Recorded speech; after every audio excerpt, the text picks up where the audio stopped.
So I'd like to call the Planning Board meeting of June 6, 2024 to order. Persons who wish to do so are invited. Okay, thank you. Persons who wish to do so are invited to attend in person or view this meeting at the city's website. Yes, guidance for the meeting remotely. Please note that in-person meeting will not be suspended or terminated if technology problems interrupt the remote connection. So the meeting has been called to order. I'd like to introduce the Planning Board staff. To my far right, Hank McCarl, Beverly Bookin, Doug Cook. We have Jane Ramsden, the vice chair. I am Rick Noonan, the chair. Directly to my left is Greg Catamatori and David Rosen, and Sean Henry is remote with us this evening. This is a rare opportunity, folks. It's an exciting night. We're actually having a joint planning board and planning and P&D meeting, and so I'll turn it over to the chair of P&D, Val Gilman. Thank you, Rick. I'd like to open the planning and development portion of this joint meeting of June 6, 2024. My name is Val Gilman. I am the vice chair of this subcommittee. I am filling in for Jason Grode tonight, who is not able to be here. To my left is Dylan Benson, and Dylan is the Ward 2 City Councilor, and he is on the P&D committee with me. And in addition, we're expecting Sean Nolan, who is the Ward 5 City Councilor and Vice Chair. He might be stuck on the other side of the bridge right now, but he plans on being here. But we do have a quorum of the subcommittee with both Dylan and myself. So before I turn the meeting back to Chairperson Rick Noonan, I'd like to ask that you join us and stand, and then Dylan Benson is going to lead that, and he's also going to lead a brief moment of silence. So thank you. If you would stand. Flag is right there. Lead us in the Pledge of Allegiance. I pledge allegiance to the flag of the United States of America and to the republic for which it stands, one nation, under God, indivisible, with liberty and justice for all. I also want to take a moment of silence as we reflect on the 80th anniversary of D-Day, and we remember the heroism and sacrifice of those lives lost on the beaches of Normandy in the fight against evil, tyranny, and in a mission to liberate the world from fascism.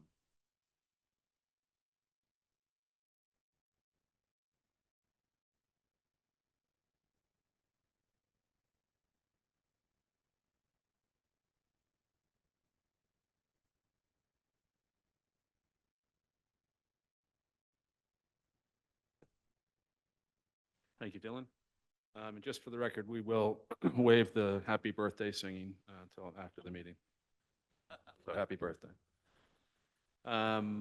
We are going to take one thing out of order on this evening's agenda. We have a presentation, but we have one A&R that we're like to dispose of first, so he doesn't have to listen to 3A for 2 hours this evening. Oops, just disappeared on me. So under the A&R portion of the agenda this evening is A&R, an approval not required plan submitted by Cross Street Apartments LLC to divide property at 118 Eastern Ave, Assessor's Map 264, Lot 5. So just state your name and address and affiliation for the record, and the floor is yours. Oh, we got to flip it on. Thank you. My name is Aiden Church. I'm a law clerk with Seaside Legal Solutions, 123 Main Street here in Gloucester. I'm here tonight on behalf of Cross Street Apartments LLC, who is the entity that owns 118 Eastern Avenue. The applicant is seeking to divide the oversized lot into 2 conforming lots. As you can see from the attached plan, the lots have adequate lot area, lot width, and frontage. We went to the ZBA for relief to allow the existing house to remain as is, despite the fact that it is too close to the dividing line. We also got some relief from the ZBA to construct a new structure on what will become 116 Eastern Avenue. All in all, it's a pretty simple lot division, so I think that's all I have to say, but I'm happy to answer any questions. Color? Mr. Chairman, Yes, sir. I'd like to record the fact that as a property owner within the area, I will abstain from discussion or voting on this. Thank you, Hank. Any color, Greg? No, these lots will have frontage and access from Eastern Ave, which is a public way. And given that they received the zoning relief for the existing structure, that would otherwise be in violation of the new setback if this plan is endorsed. There's no other issues. Any other questions from board members? Yeah, so can you just clarify, that's the setback that's between the porch and the new lot line that you're talking about, which is 3 feet or something? What is the setback that received relief from the ZBA? Yeah, there's a variance for the left side yard setback with the existing house. So Eric, can you put the cursor where he's talking about? So isn't there only 3 feet from the side of the porch to the lot line? That's correct. And that is what you received relief from the ZBA on? Okay, Yes. thank you. Any other questions? Seeing none, I'll accept the motion. Thank you. I move that we approve the approval not required plan submitted by Cross Street Apartments LLC to divide property at 118 Eastern Avenue. Motion, I need a second, please. We have a motion by Jane Ramsden and a second by David Rosen. And we do need to do a roll call because Member Henry is online. So roll call vote. Member Noonan, Yes. Member Remsen, Yes. Member Bookin, Yes. Member Cook, Yes. Member McCarl, He's abstaining? abstaining, and Member Henry, Yes. and Member Rosen. Yes. Okay. Very much. Thank you, and thank you for taking me out of order. Yep, you can stay if you like. Okay, so we're going to get back to the agenda. So next on the agenda is 40A, 3A, MBTA Communities Multifamily Zoning Presentation, RKG Associates, to present the status on draft multifamily zoning district scenarios to the Planning Board and to the Planning and Development Standing Committee of the City Council. And if you state your full name and affiliation for the record, the floor is yours, my friend. And please just use the microphone close to your mouth so everybody can hear. Thank you.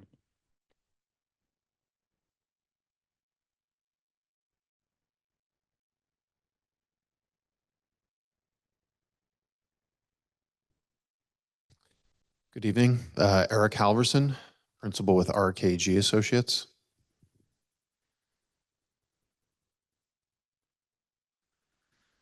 Just have a deck to walk through tonight.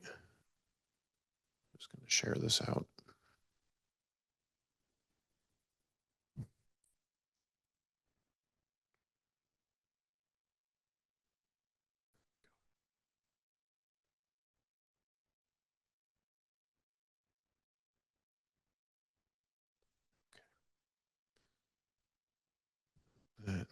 Okay, perfect. So we have been hard at work since the first public meeting and also since the information meeting where we gathered additional comment and questions from members of the public, as well as some of the other meetings that we've had with boards and staff. What we hope to present to you tonight, or what we will present to you tonight, are a couple of different options for your consideration and feedback. As we mentioned in past meetings, and I hope was made pretty clear at the public Q&A session that we had a couple weeks ago, 3A is, it has requirements that each community has to follow. But within those requirements and within the guidelines, there's actually a fair amount of flexibility. And some folks realize that and some don't. But there is a lot of flexibility within the law for how a community can comply. And there are a lot of different ways in which a community can go about complying. So in our discussions across the last couple of weeks with staff, we wanted to share with you some of the different ways in which you could comply. Gloucester it's a large community geographically. And based on the feedback that we got at the first public meeting, there were a lot of options that we could take as a city. So we need some direction from you all about which way you want us to go so that we can keep the process moving along in the timeline that we need it. And so that we don't come to you and present to you all and at some point the city council something that's not going to be workable. So we hope to use our time with you tonight to probably do two things. One, and we found this useful in other communities where there's a lot of options. So hopefully it'll be useful here tonight with you all to maybe have a discussion about what are the city's goals in terms of 3A. Are there things that you would like to do as we look to compliance and things that maybe you don't want to do as we look to compliance? I think having that discussion, and it's not a vote, it's just a discussion, will help guide us and guide staff towards certain solutions. So we want to try and do that tonight. After that, we have put together a number of models from the MBTA compliance model. We've modeled a whole bunch of districts. Overall, I don't know what we're up to, 20 some odd potential districts. There's probably more we haven't even considered. So we need to start narrowing that down. We hope the goals discussion will help us do that. But we do have some of the modeling results so you can at least see for certain districts, what are the results in terms of unit capacity, the acreage, and the density to try to give you a sense of, well, if we went in this direction, it would accomplish X, Y, and Z. If we went in this direction, it would accomplish maybe something different. Or maybe there's a combination of different options and that's the way we want to go. So I'm hoping that by the time I leave here tonight, whenever that is, we'll have some of that good direction so that we can go back to the office and actually model a couple of scenarios, because if you don't know, we have a public meeting coming up next week, and we want to be able to provide some of those options based on what we hear tonight so that we can keep the process moving. Does that make sense? Okay, perfect.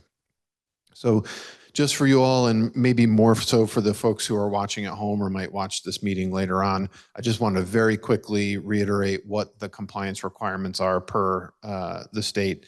So for Gloucester, we need to have a minimum land area of 50 acres. That 50 acres, half of it, or 25 acres, has to be located within one or both of the transit station areas, and we'll show a map in a second of where that is. And we have to have at least one district that's 25 contiguous acres in size. For anything outside of that 25 acre contiguous district, the minimum size is 5 acres. And one question that have been asked a couple of times is how many acres, just to put it in perspective, is within a half-mile radius of, say, the downtown commuter rail station or West Gloucester? There's roughly 500 acres just within one half-mile radius around a station. So you can imagine if that's 500 acres, the city of Gloucester is quite a bit larger than that, and we're talking about trying to find 50. For the unit capacity, the minimum unit capacity we need to reach, again, this is all about zoning, not about development, is 2,270 units. And again, 50% of those, or 1,135, must be located within one or both of the commuter rail station half-mile areas. And all of our districts on average have to average to a density of 15 dwelling units an acre. Again, that means we could have some that are maybe 6 dwelling units an acre and some that are 40 dwelling units an acre, but as long as they all average to 15, that's fine. So again, there's a lot of flexibility in where we look and how we can play with the different zoning metrics that we have. We were also asked the question within the R5 zoning district today, which is predominantly here in this station area, how many existing housing units are there? There's about almost 4,000, a little over 4,000 existing units today. So just to put that in perspective, there's a lot of units, already here today in the R5, and we have some scenarios that look at R5 as well. And just as a quick zoom in, again, maybe more for those who are watching at home, we know that 50% of the acreage, that our required acreage, or 25 acres in this case, and 50% of our zoned unit capacity, or the 1,135 units have to be located within one or split somehow across both the West Gloucester station and the downtown station. And again, they don't have to be equal. You could have a 5-acre district in one and a 20-acre district in another, or 10 in one and 15 in another.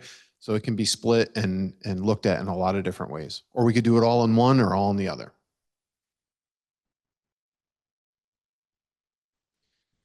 Okay. So working with staff, we have outlined a couple of different goals that we would love your feedback on to sort of help guide how we might start to think about the different scenarios that we might bring next week to the public. So what I was wondering if we could do would be to take this list of goals, and if there's others, we can talk about those too. But these, I think, have been ones that we've been hearing throughout the process and ones that we've come up with in concert with staff. But we were just hoping to maybe take each of these and maybe, Mr. Chair, if you want to do a show of hands or, whatever the board is comfortable with, and just saying, we agree with these or we don't agree with these. And it might just give us some direction on how we might prioritize different scenarios going forward. Ready?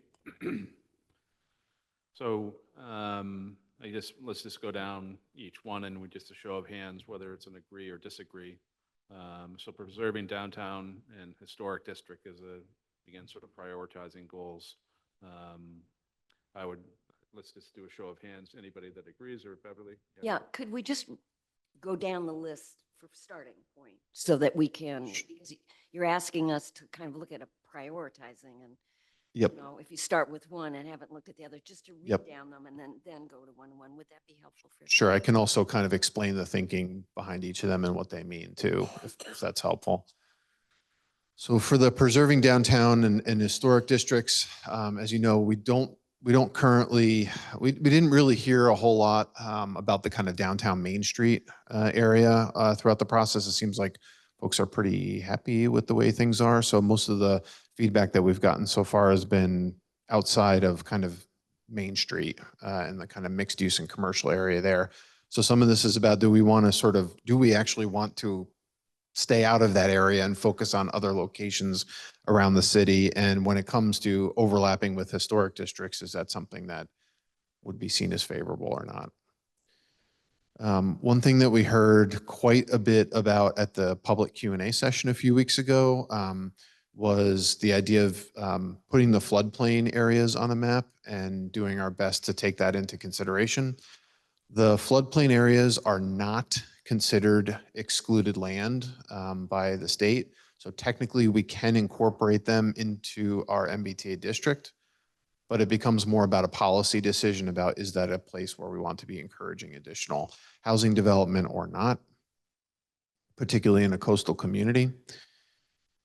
Districts near amenities would be something like, do we want to start thinking about placing districts within walking distance to grocery stores, within walking distances to different types of businesses, walking distance to school or other kinds of civic spaces like a library?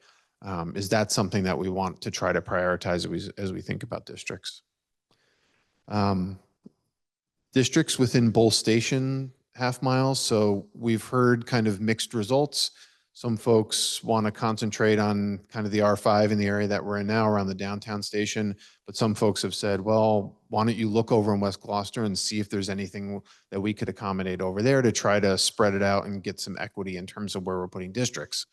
So one question we had is that something that we should be looking at? We do have some modeled scenarios that take a look at what we could find in West Gloucester, recognizing it has some challenges. And then, the last couple are just around sort of the city's goals around trying to either leverage the law to produce housing, so encouraging housing production. That is possible through this law. We could look at new areas that don't currently allow multifamily housing, and we could change the zoning to encourage housing there. We could also look at areas that already have housing and maybe increase the density. So there are ways in which we could use the law to encourage production. There are also ways in which we could use the law to sort of minimize the potential for redevelopment, or achieve what we would call minimum compliance, which under both those scenarios, I would say it's sort of looking at areas that are already zoned for multifamily, areas that already have existing multifamily, and trying to put districts over those locations and zone them such that, let's say a hurricane came through and knocked the halyard down, that could be rebuilt with the same number of units, give or take, that are there today. So it's not like we're increasing it, we're not necessarily decreasing it, we're just saying if something terrible were to happen, hopefully that never happens, but if it did, you could basically just put back what is there today. And we could, through the MBTA model, we could count those units because they're, from a zoning perspective, we can model those units and they would be counted toward the city's compliance. And then the last one is just about utilizing the R5 district. I know the R5 has been something that's been talked about quite a bit in the city, even before MBTA, particularly the discussion about 2 families and 3 families and how does that play into R5. And I would say the R5 district and the area within the half-mile station area was one of the few very consistently noted areas when we did the first public meeting. I'd say most groups that took part in that exercise said it makes sense to put something in the existing R5 district. So we wanted to just get your thoughts on that and if that's an area we should be prioritizing. I think it probably makes sense only because we have to have something within one of these half-mile areas. So it may be that, that's a natural fit. And then if there's anything else that you'd like to bring up. Eric, before we start, Yeah. It's just important to reiterate for folks that today on the books, we have multifamily housing by right, 2-family by right in most districts within the city. And the other thing is that's currently on the books, has been for a long time, is minimum dwelling units of 15 acres or 15 units per acre. So that's the way it is today. We're not making a grand leap here. And so again, for folks that haven't been talking about this for 2 years, it's important to point out. So why don't we just take a stab at the first one, preserving downtown or historic districts as a. Mr. Chairman, can I Yes, ask a sir. question about Oh, that? yes, of course. So if you're saying you agree with preserving downtown historic district, that means leaving it out of the multifamily zone? Eric, this is a question for you. Yep. It could, yeah. If there's any commentary to go along with what you want to share tonight, that would be helpful too. So if you say, I agree, but, we'd love to know what the but is. But yeah, if you agree, then we would probably try to stay away from kind of the Main Street commercial mixed use area and think about other locations. And I'll just add a little bit to that. And so it's an important point to understand. When I say agree or disagree, what is the implication for the strategy for the scenario development? I'm not sure if I remember seeing an actual state guidance document, or it's just been something that's come up in some of the communities that have already entered into compliance last year, that there was an avoidance of historic districts. Currently, as you modify the exterior of a structure in the historic district, there's quite a process. They look at materials. I mean, if you want to replace a door, if you want to replace a window, so there's a lot of process that's associated with it. And the city designated that area specifically for its character and what it looks like right now. If you were to, incentivize or allow, through a district, some increase in units, which may not necessarily be just within the structure itself, it could potentially create a conflict or a lot of pressure on the Historic District Commission. So I think that's what other communities have faced on that one in particular. Can I ask a question? So we have a mixed-use zone downtown. Do we have a minimum dwelling unit count for downtown? I mean, it's mixed use, so you have for example, above grade residential. Is there the maximum amount of units that can be built? It's kind of difficult because there's relief valves for the city council. There are dimensional requirements, but there are certain dimensions that can be relieved through the special permitting process.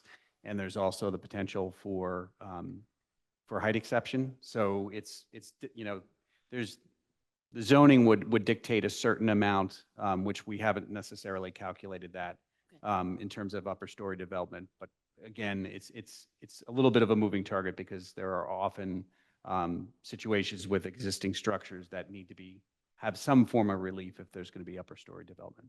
Okay, so the point I was trying to make is in the R5, for example, we know what the maximum density is. And I just wanted to know if we had the same standard for downtown, and the answer is no, because of other intervening issues. Just want to make it clear for my fellow commissioners and the public. Let Sean speak.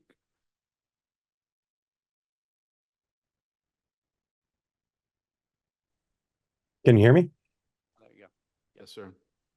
All right, with regard to downtown and incorporating it into the 3A zoning, I think if we don't do some modeling and incorporate it into our 3A zoning, then we're actually choosing to ignore our prior studies, the downtown work group, our downtown work study from 2013, the Reimagining Railroad Avenue study from 2014, our housing production plan from 2017, and even going as far back as the comprehensive plan, which is currently being updated from 2001. And all of those studies, we said we should visit zoning for multifamily housing in our downtown region.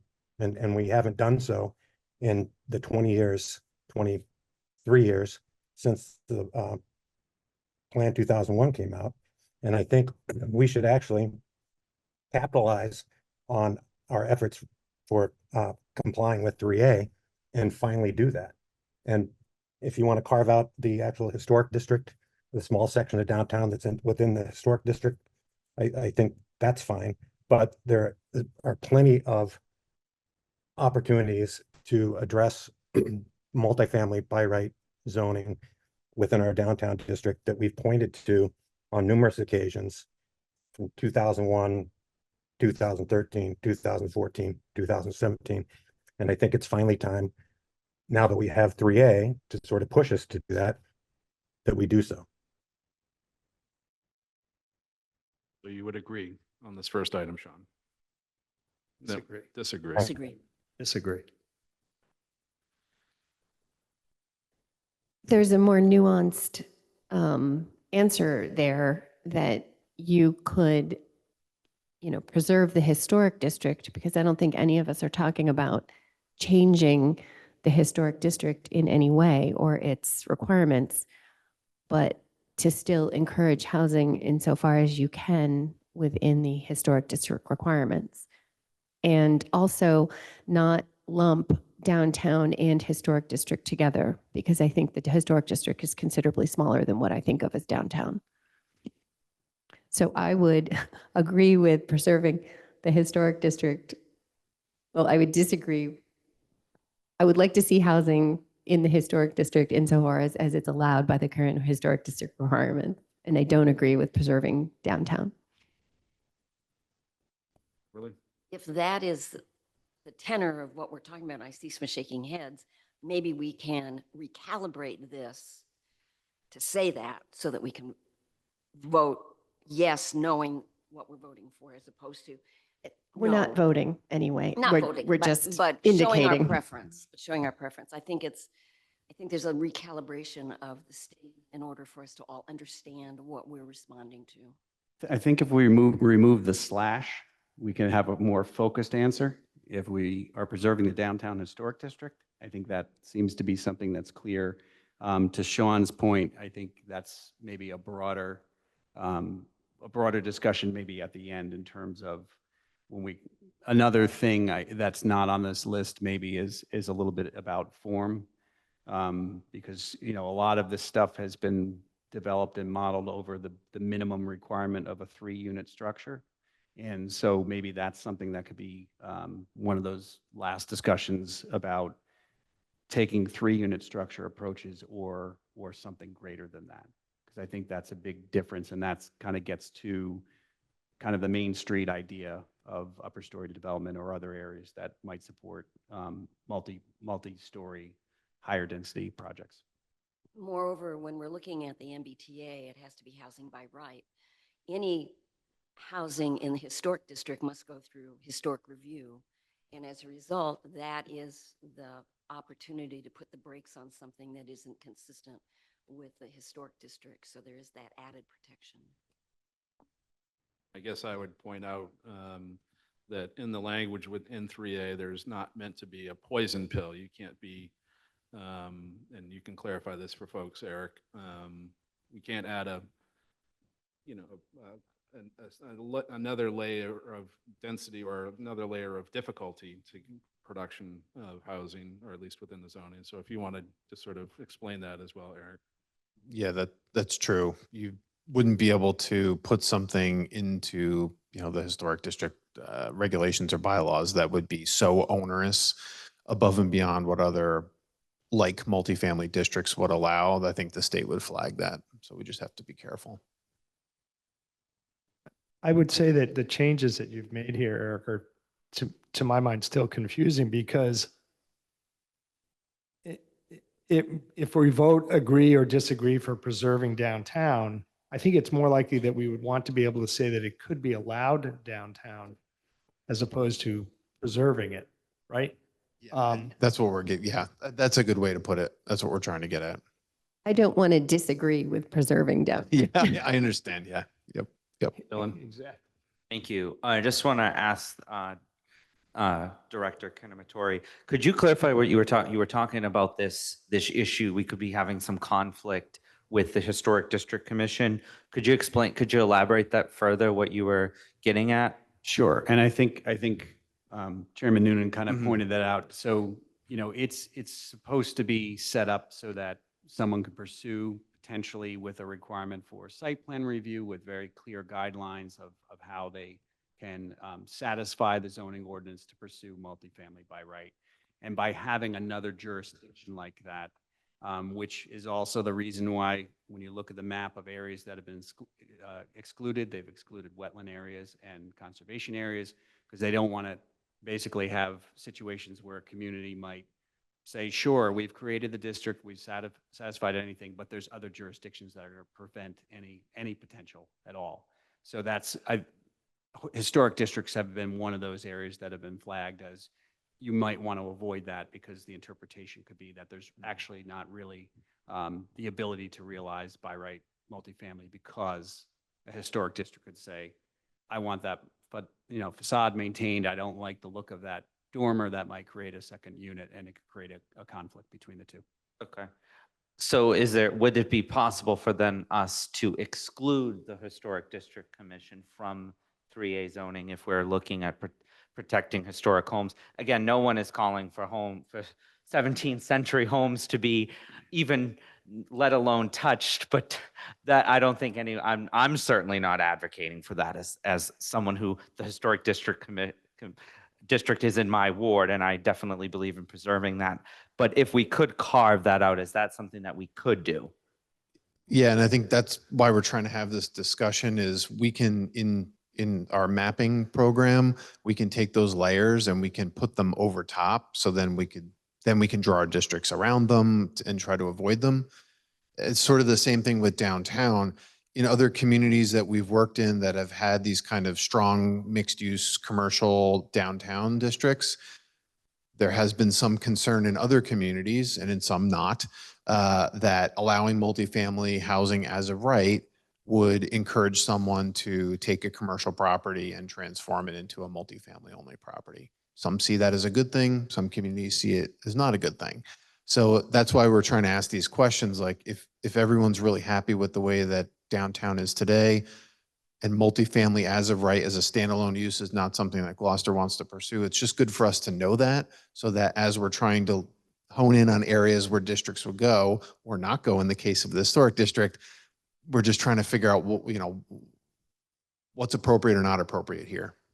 I appreciate that because, I mean, my understanding too is there's so much regulations on historic property that if someone wanted to make changes to their property, it could be next to impossible to do that, not just because it may be, the director can correct me if I'm wrong, but there would be state regulations and then also city regulations on if someone was doing some significant changes to a home that say is from the 1700s. Yeah, absolutely. I mean, there's a difference between being on the historic registry and what that might be required. There might be properties that actually have deed restrictions to maintain a certain, kind of footprint and look of the structure. And then any activity to the exterior requires a certificate of appropriateness from the Historic District Commission. So this was kind of a layup. I would, So we have like 10 more things to go through. We have, and I will end my questioning on this. So I appreciate it. Thank you. And sorry for the basketball reference. Oh no, I'll go Celtics, but I would think that when you look at avoiding floodplain areas, we certainly don't want to encourage people to build housing units in floodplain areas, because obviously that's a serious question. The floodplain areas are not a place that we want to encourage much of any kind of development when you come right down to it. The other thing, I think we do want to encourage housing production. And I think that one of the things we must keep in mind, and that is that we have a large number of non-compliant housing within the area that is indicated there. We're talking about three deckers. And I think that we need to allow people to rebuild if we have a fire or something like that without causing problems with their permitting process and so forth. I mean, they're already there. We haven't had zoning in Gloucester until the 1950s. And the town's been around a long time. And a lot of those three-deckers are built long before zoning was ever around. A lot of them are right on property lines and a lot of other things that are serious questions. And we don't want to discourage them from building those back. But we do want to encourage housing production that's in compliance. John, if you want to unmute yourself. Thanks. Yeah, I was just going to, again, follow up that general consensus seems to be to avoid including the historic district. The historic district is a pretty small section of the downtown area. And so excluding that while including the rest of the downtown makes sense to me. With regard to Eric's point about concern over losing commercial properties, we could in fact include a mixed use district within the downtown to mandate that any of those existing commercial properties maintain their commercial use while adding residential capacity above.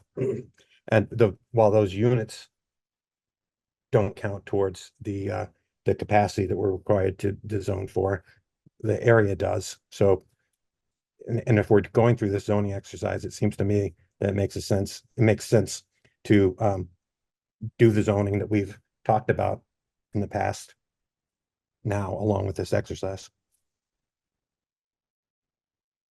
We arrive at an agreement from this conversation, maybe we can test the waters here, see what people think. So I'm back to the top two again, because I didn't really have an opportunity to participate. So I would agree with what Sean Henry just said, that I do not think we should be considering the historic district. However, I do think that the areas downtown that are exclusive of the historic district should be considered for multifamily. So I think I'm in agreement with what Sean said and also what Councilor Benson said. Good. thank you.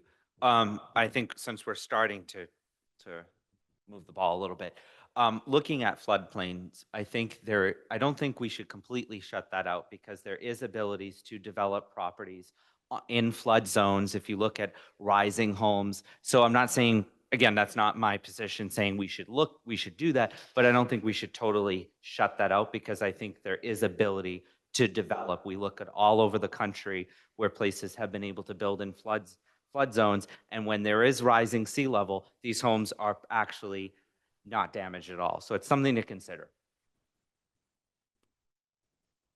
Yeah, so let's try to take a crack at putting an X or an agree or disagree on number one, allow multifamily housing downtown. Just a show of a hand. Excluding the historic zone. We're going to get to that one. We're trying to do one at a time, Beverly. All right. Yes. And so Sean, you would concur. Yes, exclude the historic district, but not use that to exclude the rest of downtown. Correct. So then we can knock off, let's go to exclude historic district. We would agree with that as well. Thank you. And so floodplain, I mean, that's a tricky one, right? I mean, we've been talking about this for a long time. We've had a proposal before the planning board a few years ago about building on the eastern side of Atlantic, which met with an abrupt action by the city council. There's new regulation coming from the state to prohibit development within the floodplain period. And we also have, as of 20, is the velocity zone already in effect? So, and you just recently went through the exercise Yeah. of enacting a new floodplain district ordinance that puts prohibition on construction in the highest risk areas and then limitations on redevelopment in other special flood hazard areas. So it's, I mean, I can just say there are a lot, as Eric has pointed out, there is a lot of acreage and a lot of options. I would say if we were up against trying to figure out how to come into compliance with either the capacity or the size of a district, which we will not have an issue with, it's one of those things that you could probably avoid. We've also had a history as a community of fighting and development for over 20 years before it was built. That was proposed in a floodplain. So from a policy perspective, we certainly have been moving in the direction of being more cautious with development and redevelopment in the floodplains because of the damage that can occur in certain areas. I would agree with that. And the question is, if we do take a poll, state it in a way that we know when we say yes or no, what we're saying yes or no to. And is yes to avoid floodplains? Yes. Yeah, we would agree to avoid floodplain areas. And I think Greg makes a good point. We will put those on the map and we will try to draw the districts outside. But if for some odd reason we need to, obviously we would bring that back to you. Thank you. I would steadfastly say that we should avoid floodplain areas. I agree with that. I went to the recent climate chiefs 2-hour session in Rockport last week with the deputy climate chief, and she and he went through this in detail, and it is just overwhelmingly concerning. So the last thing I want to start doing is planning for new developments in the floodplain. It just seems contrary to the hard work that we did in the recent zoning for the velocity zone, and we're heading in the right direction, and I don't want to see us treading water and getting ourselves in trouble, particularly on an island like we are. So that's my opinion. Maybe some people will be surprised, but I disagree. But I also understand, the chair, I appreciate you providing that context, as I didn't know that that was under the state. If that's the state regulation, then there's going to be no way to do it. If the state says we can't build on floodplains, we can't do it. But I do think that there's potential for development in certain parts of the floodplain zone that you develop in a way that you rise homes up. And I think it's something to look at. I'm not saying this is what we should do or not do, but I definitely think it's something to look at. And I'm probably the only one up here that probably thinks that, but that's okay. Thank you. Okay, so let's put a hash mark for avoiding floodplains, agree or disagree? Agree and disagree. Okay. And Sean, did you have a comment? No, I was just raising my hand for you Oh, thank for you. the agreement. Very good. All right, we're moving along. Eric, if you want to expand a little bit about districts and your keys. Sure. So hopefully this is another one of Greg's layups here, but you know, in planning, we often try to locate where people live near the other types of things that they need on a daily or weekly basis, such as being able to walk to the train station or be able to walk to schools or be able to have a short drive or bike or however folks are getting around to get to grocery stores and daily needs, weekly needs. So just trying to figure out where possible and also recognizing these amenities are concentrated to some degree in Gloucester in certain locations. So should that be something that we should just consider as we're thinking about where the districts are located and try to get some of those districts, maybe not all of them, of course, might not work that way, but hopefully more than not, getting those units near where people might not have to always get in their car and go to the Shaws. Are you going to be mapping all this out for us? All these different, like amenities, like are we going to see physical maps kind of? There are some that we can do. So schools is a really great and easy one. The state provides a schools layer, so we can do that. Yeah, we can try to look. I mean, there's not that many grocery stores here, and there are two, kind of larger ones, three. So that would be really easy. So yeah, we could try to map a couple of those. Questions from the board? Any from the P&D folks? Okay, so districts near amenities. Agree or agree? And disagree.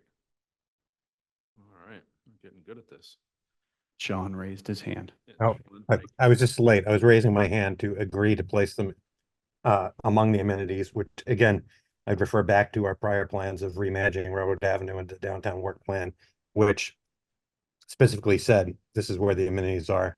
Let's put stuff down there. And to extend that out for Eric to do his future mapping, I think the same could be said of Eastern Avenue around Shaw's plaza over there, and Lexington Avenue and Magnolia, which has a lot. Lexington Avenue has a lot of amenities there, and that is an area that could be explored as well.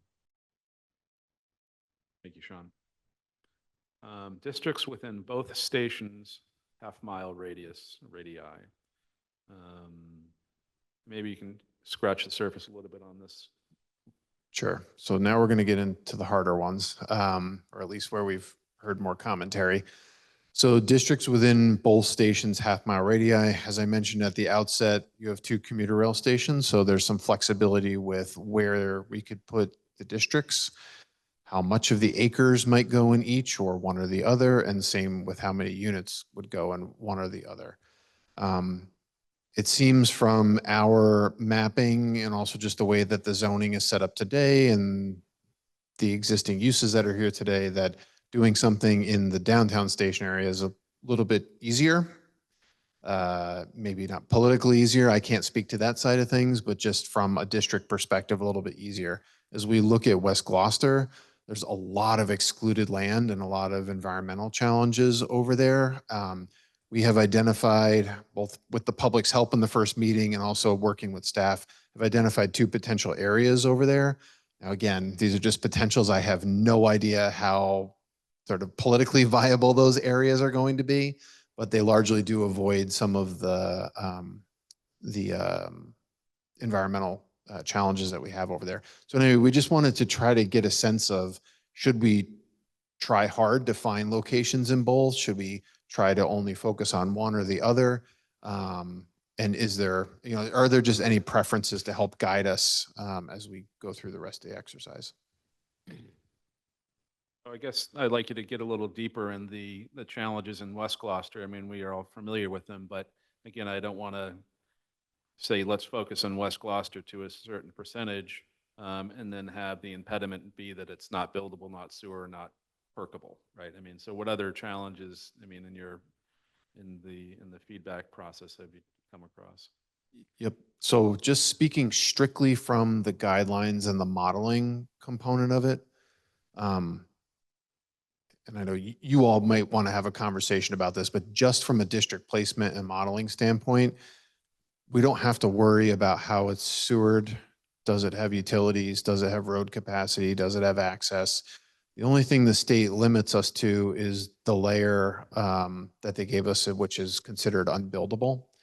And based on that layer and overlaying that over the city, there's just a lot of land that they call excluded land for, it's primarily for environmental reasons, or if it's publicly owned, or if it's a hospital or a school, things like that. There's just a lot of that land over there. I assume it's predominantly wetlands over there, where there's just a lot of excluded land that cuts into either completely remove some of the parcels that maybe we would have considered, or cut and dig, sort of cut enough into those parcels where they're probably not really that buildable.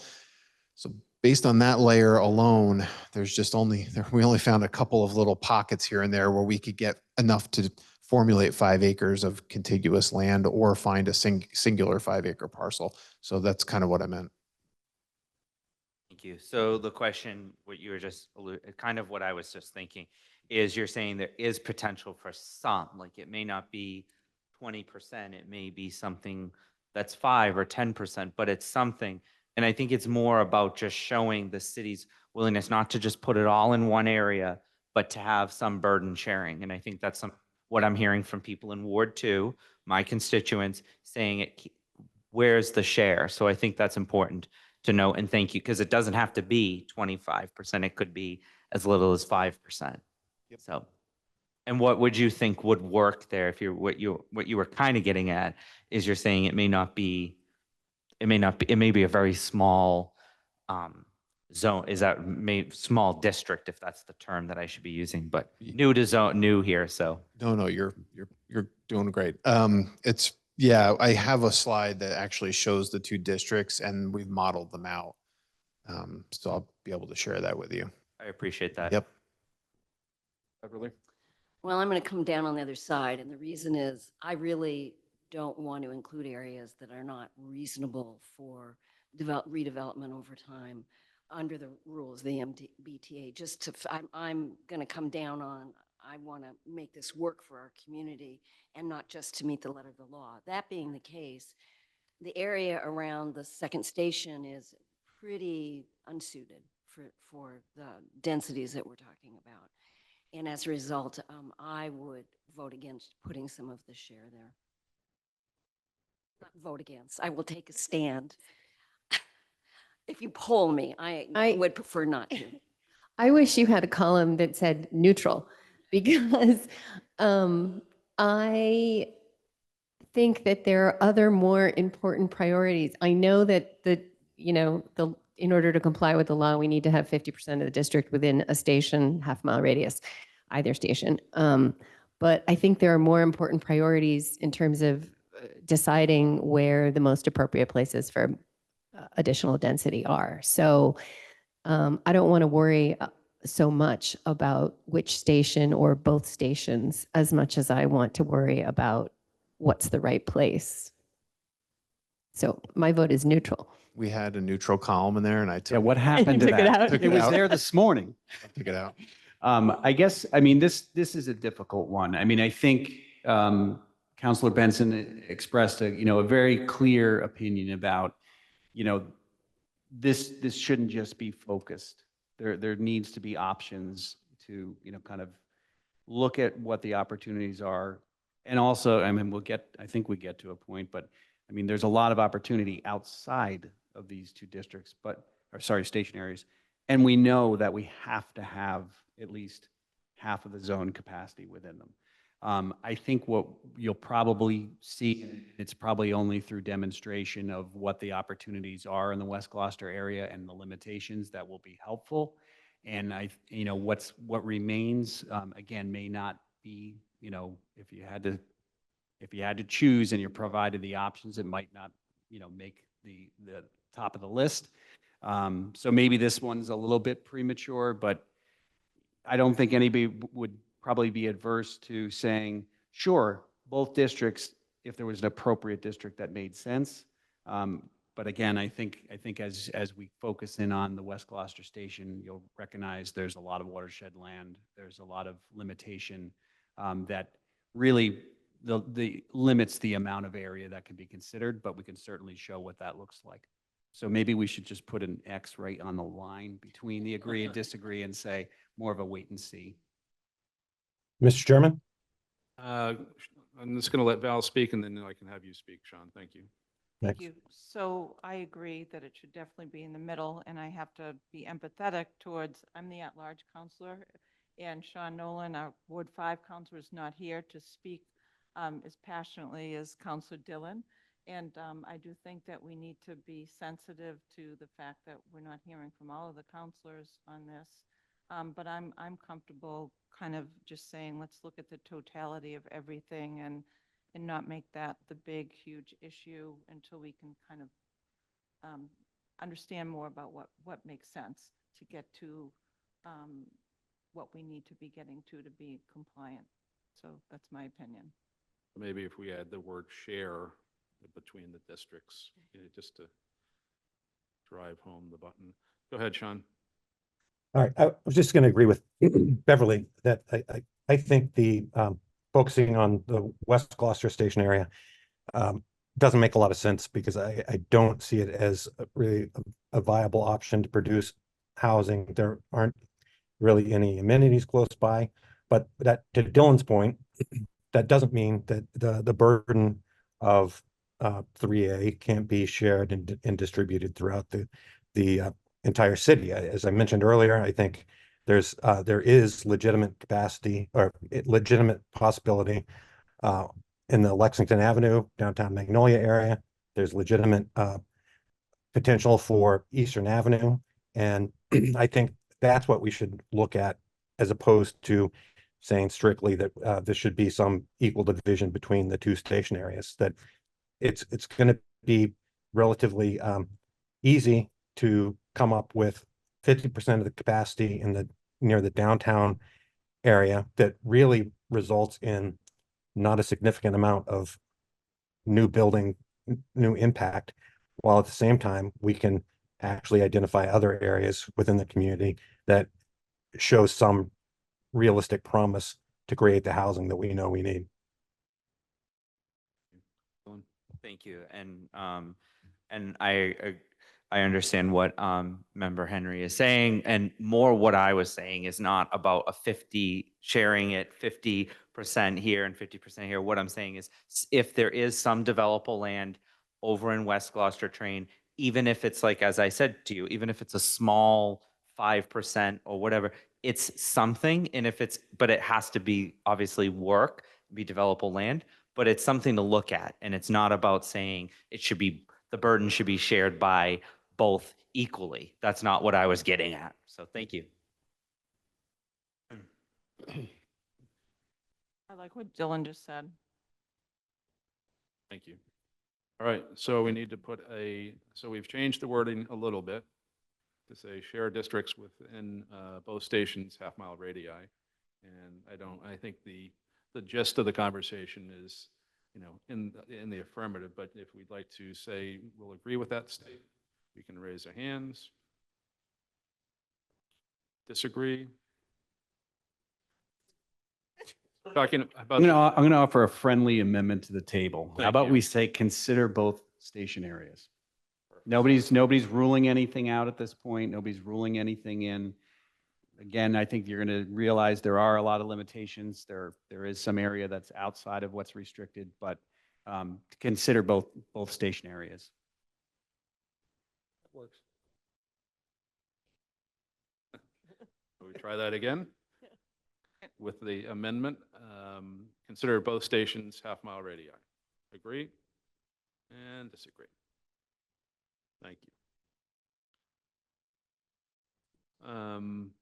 So again, Okay. why don't we sort of get to the intent of encourage housing production? I think it's self-explanatory, but Yeah. so is everything. So there are ways in which, as I mentioned before, we can use the law to actually find locations where either multifamily housing is not allowed today and the city thinks it's a good place to put it, which would then encourage, through zoning, something to happen there in the future that can't happen there today. Maybe it never develops, maybe it does, but through zoning, we're at least making that an option in a place where it isn't. So that would be one way of thinking about the encouraging of housing production, again, through zoning. The other way would be to look at where it might be allowed today or where there might be barriers to it today, and thinking about how we might remove those barriers or make it less challenging for someone to do something different than they can do today. So for example, if somebody could build a 3-family today, or 2-family today, and instead of going to a 3, we go to a 5 or a 6, that would be encouraging more housing than what might be allowed either today or through a minor change. So that's kind of what we mean by encouraging housing production. And again, we've worked with a lot of communities. Some are taking that approach and some are not. And that's why we want to have this discussion with you to see which way you want to go. Because as you'll see later in the presentation, a lot of the districts that were identified in the initial public meeting were very large in size, many of them over 100 acres. And when we apply even just sort of modest R5 zoning to those large districts, it results in, from a zoning perspective, in a very large unit capacity number. Obviously, we can shrink the district, we can change the zoning parameters, but those would be examples of allowing multifamily housing in locations in the city today where they couldn't be done. Greg, excuse me, Greg, districts in the city that don't have 2-family is just one? Of the residential districts, just one, the RC40. And so I guess it's a fairly large rabbit hole, initially encouraging housing production. I think everybody would agree with that. But when you start talking about 3-family by right, 4-family by right, obviously it gets into a very, I mean, 3 to 4 is a tricky city permit. So I think that, this is a tough one. It is, and I'm wondering if maybe on this one and Greg, what you think, maybe we have the opportunity to circle back after we talk about some of the options, because Yeah, I think that makes sense. I mean, it is a little bit of, we know that, again, certain areas have to be included in some form of a district in the station area.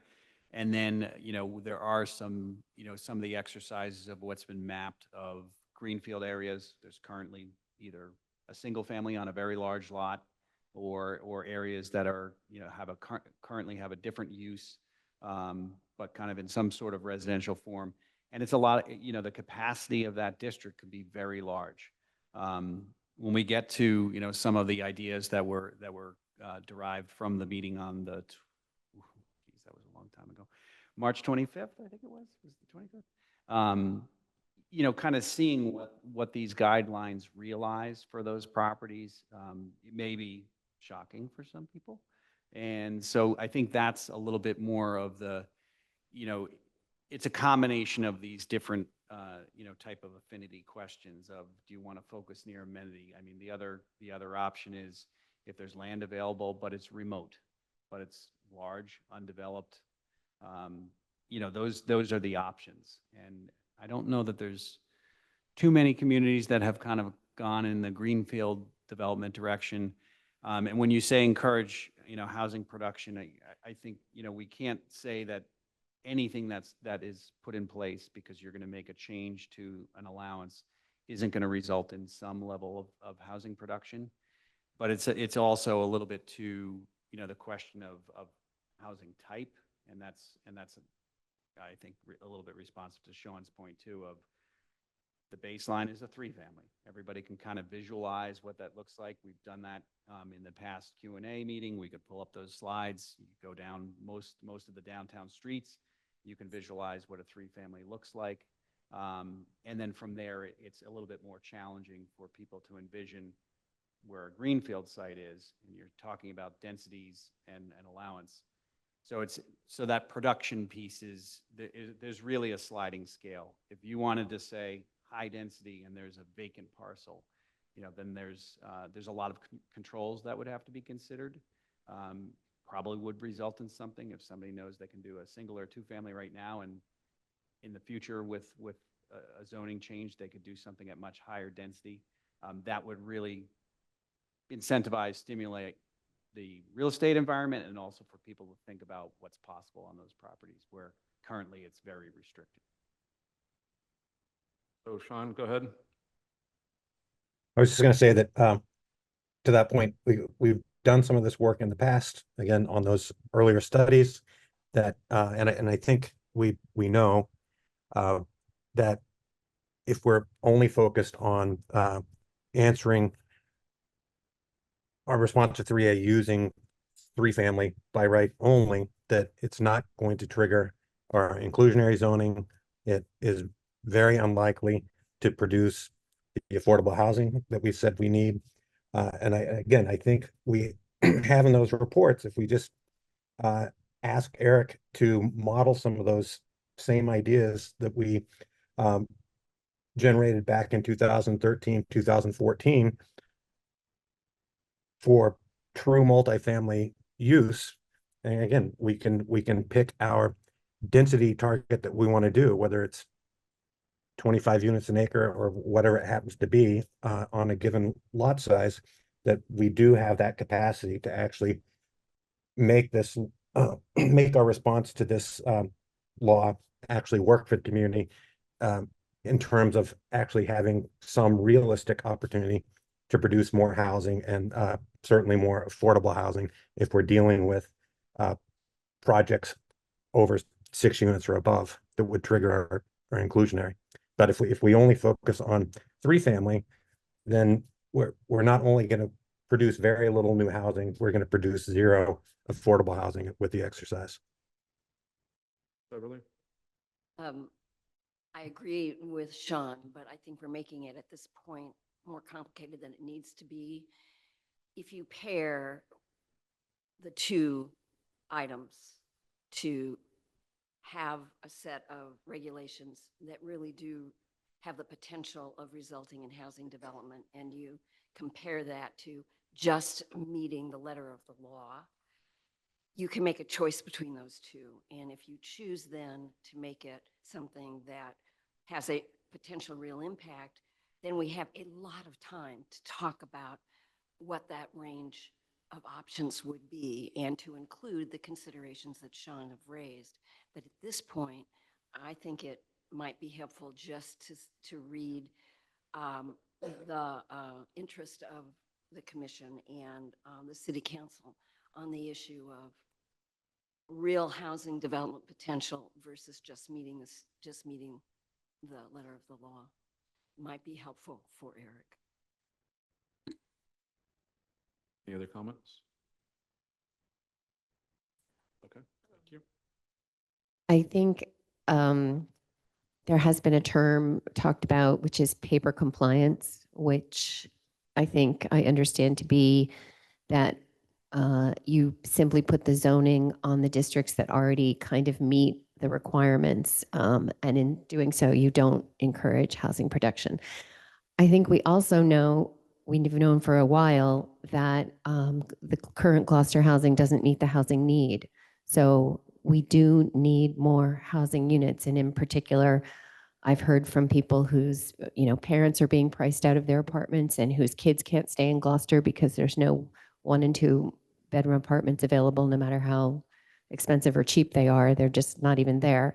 So I think we know we need more housing units. That doesn't mean, I've also heard from people, they're really worried that Gloucester will change or that we don't have the infrastructure to support tons of more housing and so on and so forth. But I hope we're not choosing between paper/minimum compliance and maximizing the production of housing units. I think there's, plenty of in between, more sensitive zoning that we can do. So I would say yes to encourage housing production, but it's not synonymous with maximizing it. David? I'd have an easier time with this one if it said encourage affordable housing production. as opposed to just housing production. Because we're stating what a goal is here. That's part of the overall housing production plan. David, do you mean deed restricted affordable housing or just housing that's kind of affordable? I would say both. You know, I think we would have the flexibility of it being both deed restricted and not. I mean, the only way to keep a real base of affordable housing is if it's deed restricted. So that might be two separate goals. Encourage housing production or also encourage affordable housing. And at least theoretical, one of the ways to make housing more affordable is to increase the supply so there's, more competition. So it hasn't proven to be the case in the Boston area, but then the Boston area is hundreds of thousands of units short of what the population requires. So the fact is there is merit to increasing for affordability by just increasing the supply, at least theoretically. And I think just to clarify again, putting in an affordable component within 3A is verboten, right? You can't have a restriction that would discourage that, so. But our inclusionary zoning can apply within 3A. I think we Say have that to again, do, Sean? we have to do a financial analysis to prove to the state that it's doable with our 15% because it's over the 10% that 3A allows by default, but it's still doable. We could still maintain our current inclusionary zoning as long as we justify it financially to the state. What's the fancy term for that? The economic feasibility analysis. Thank you. By the same token, we don't have to have 3A do everything we can do to increase housing. There are other options. So we want to be careful that we don't put all of that on the back of 3A because it might then end up being something that is not broadly accepted by our community. So, I mean, there's a lot of room to maneuver here, but it still gets down to, do we support having regulations under 3A that potentially make a difference in terms of our housing supply versus just paper compliance? And I vote for making it something that will result in that can be a productive.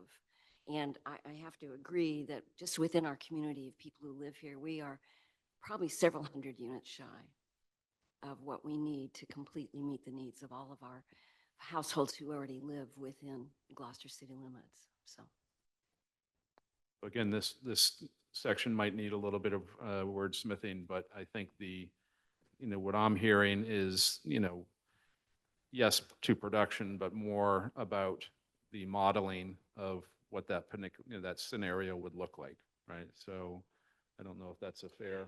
So there could potentially be a sequence issue here. Mhm. And I think Jane kind of just ran the gamut of the different broad options that are available to communities. They can either try to use the guidelines to the best of their ability, and some communities I think have been successful, to really minimize any potential change. Either knowing somebody with a piece of property that is not going to do something, or a very successful commercial operation that, again, you never know what could happen, but there's some communities, I think North Andover last night approved an Amazon warehouse area as their district. And as long as Amazon is doing well, there's nothing that's going to happen in that community. Eric's looking for the direction. There's nothing that says that you can't do that. And that's kind of the beyond minimal compliance. Let's use these guidelines, look at the community, and identify where we think no change will happen if we zone in a certain way. From there, there's minimize the potential. So that's the paper compliance. That's to minimize the potential for development. Minimal compliance is, the target is the density, the district requirements, the capacity, and it would be, and this is another point about form, which Sean just alluded to, you would start with a 3-family form. And that is the minimum compliance requirement. It has to have 3 units. It doesn't consider 4, 5, upper story development, mixed-use districts. So I think that was kind of what Eric was looking for in these kind of sequence. So the first one maybe would be is ask the question, is anyone looking for them to come up with a strategy that really just tries to take any potential out of the law and the guidelines that have been provided? Val? Yeah, I'm going to speak a little bit from my heart right now and not be political. So at this point in time, I think we've got a deadline, which is the end of this year. And I think we've done a phenomenal job in the last 2 or 3 months of getting the facts out to the community, which wasn't done as well as it could have been in the past year or two. And I think that, I think we're moving forward with an opportunity here.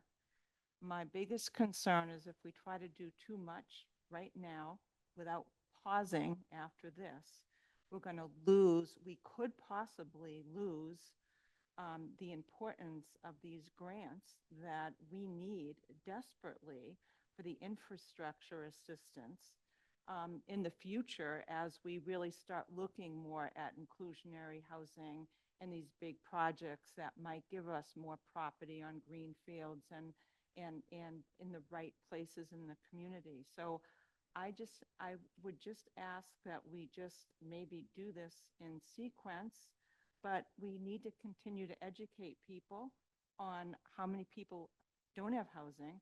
We need to keep educating people on the fact that there were probably 400 or 500 people in the lottery for the new YMCA building for 44 units. You know, I mean, we are in dire need, but we need to keep doing the education for people to understand that these things are necessary and not just an evil. And I think we're making headway, and I just don't want to do too much right off out of the gate because we need 5 votes on the council for this particular project. And I don't know where that's going to go. And I really think that we need to just embrace what we have and keep moving forward on this. But understand that people can still be doing the inclusionary plans right now, and they can do that in tandem. We know we have to get 10%. We understand that. I don't think all the public understands what that means. I don't think they understand 40B. I don't think they understand the risks. So we've got some more education to do, but the education's been good of recent for this, and I think I'm feeling more positive about this as we move forward short term. That's my opinion. Thank you, Val. So it looks like we kind of covered the next 3 things, all right? Minimum. Don't forget, I'm only 1 of 9, okay? Wow, we'll hold you to I would like to suggest that when I see that minimum compliance, I think to make that as a goal of what we're doing is just totally an error. I would certainly disagree that should be a goal, is to minimize compliance, because as our city council chairman has indicated, we need to utilize this in a positive way. Maybe not, immediately, but minimizing is not a goal that we should have. I would run a disagreement behind that. Thank you, Nick. So if we can move on the encouraging housing production, I think the gist is, and sort of following Val's step, is to make a baby step in that direction, but not overextend or overachieve. But I think the modeling of that, 3 family versus 3 to 6 is really the direction, I guess. And again, this is a show of hands. This is not a final vote. We'll get scenarios that are generated from this input that we can drill down on further. But we do have a few more things to talk about, and I'm sure there's some more slides as well in your presentation. So go ahead, Eric. I agree, and I'm just wondering, based on where the discussion is headed, if it might be useful to look at some of those options, because I think it'll add some context to how much we could encourage housing, right? Which there are some very substantial options, which I'm guessing is not the direction that we'll end up going in, but we modeled it anyway just to do it. And then versus like, what can we do in an R5, or what does that sort of paper compliance look like? We've kind of looked at all that. So it might help you all maybe think even a little bit more about these questions that we can always come back. I think this conversation has been helpful, but I think everybody in the room is interested in seeing the real deal. Yep, understood. Go ahead, Sean. Yeah, I just, again, not to continually beat the same drum, but I think if, Eric, if you take a look at those prior studies, which actually recommended very moderate developments, bigger than 3 or 3 to 6 units, but very moderate developments within the downtown area that creates true multifamily housing, I think folks would then understand that we're not talking about significant numbers of new units, even based on densities greater than 15 units per acre in the downtown area. I think reflecting back on a couple of the models, if you're talking about 20 units on a 2/3 acre lot, that's not significant. That provides all the off-street parking that people say we need. But I think we need to have legitimate modeling of those opportunities. And again, to Jane's point, not trying to go 100%, let's build as much housing as we possibly can, but find that moderate level of saying, hey, these lots, these specific lots, this area of the city, this can take a 12-unit development. This can take a 20-unit development. And I think that's a realistic ask and would be a realistic potential to, again, incorporate that zoning in our response to 3A and get it passed by city council. Because again, point to history, we've said exactly that. The city as a community has said that's exactly what we want in every study that I'm aware of for the last 2 decades. And I think we should finally use this exercise with 3A as an opportunity to actually accomplish those goals that we've repeated, I don't know, probably 5 times since I've been on the planning board, and we've never pursued, unfortunately. Thank you. So, I don't know how we want to handle encourage housing production. I think that. I think in the interest of stimulating the discussion, maybe we can come back to this slide after you kind of see what they've modeled so far and what it looks like. I think that might be helpful. Okay. Because I think, and it's possible if you're neutral on those things, when we get to, the point of scenario development, there can be a little bit of each one of those. Yes. Demonstrate what it looks like. I think to Sean's point, that's something that will probably take a little bit more time, a little bit more work, but the other ones are very clear where there's opportunities to do some of what's been outlined so far. So I think maybe if Eric kind of gets into showing people what this looks like in Gloucester, I think that we can revisit that. I think that's good. Okay, so let's take a look at the results. So just for sort of simplicity's sake, the model runs on a parcel by parcel basis. So it essentially does a build out exercise on every single parcel in whatever district we designate. The way it does that build out is we have to provide the model with zoning standards, dimensional standards, minimum lot size, height, lot coverage, whatever your zoning tends to say today, we tried to stick with that. So working with Greg and Eric, we tried to largely model it off of an R5 for right now and kind of that 3-family form. Now, in some cases where we're talking about a 50-acre parcel, like that form may not make a whole lot of sense from a development standpoint, but we needed to start somewhere just to even wrap our heads around what does the model say the unit compliance could be. Of course, going forward, if that type of form doesn't make sense in some districts, then we can come back and actually revisit the zoning itself, the dimensions, the parking, the height, et cetera. But for the case of all the numbers you'll see tonight, these are the dimensional standards, parking standards, that we use, which are largely modeled off of what you have today. Okay, so as I mentioned in the Q&A session, we took everybody's input seriously. Whether it was seriously put on a map or not, I can't say, but we took it seriously and we said we're going to model everything that folks put down on paper.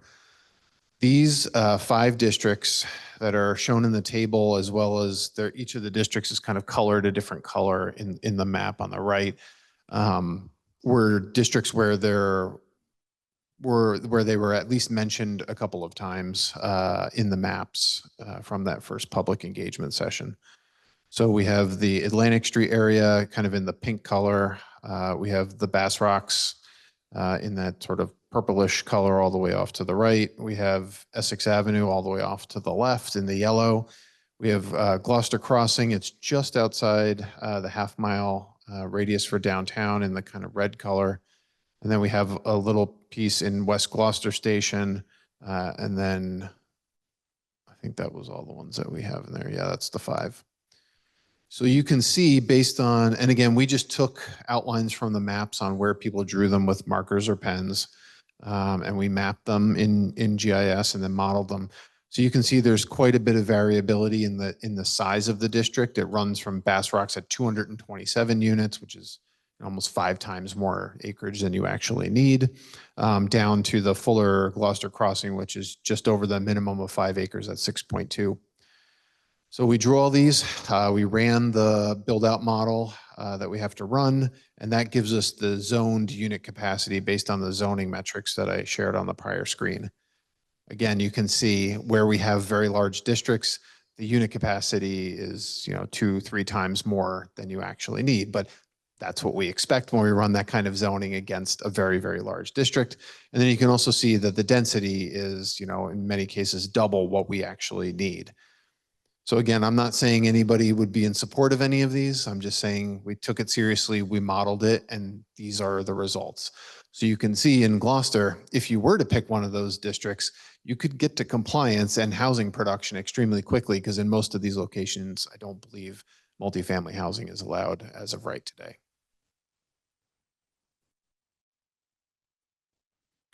Eric, there's an area back there that's pink, which, it's kind of in the middle and upper.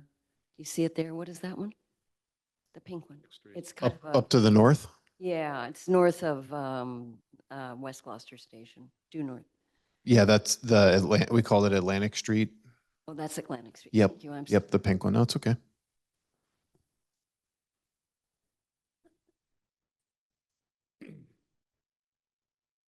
Okay.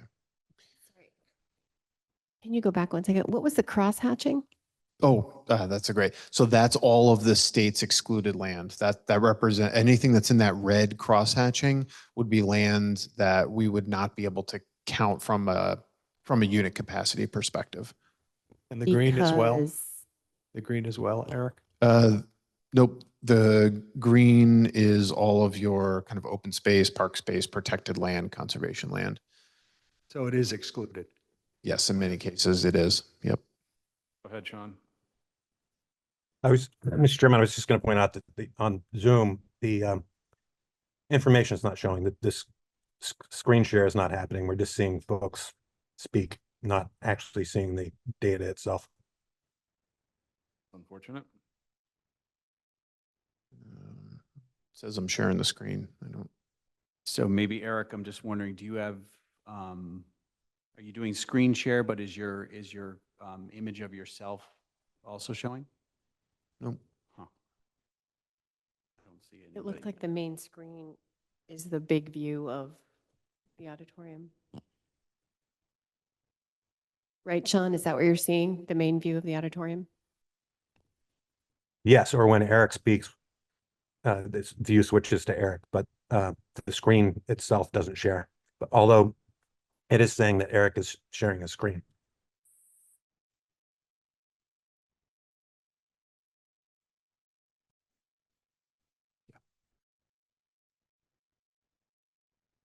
And just reshare. Sure.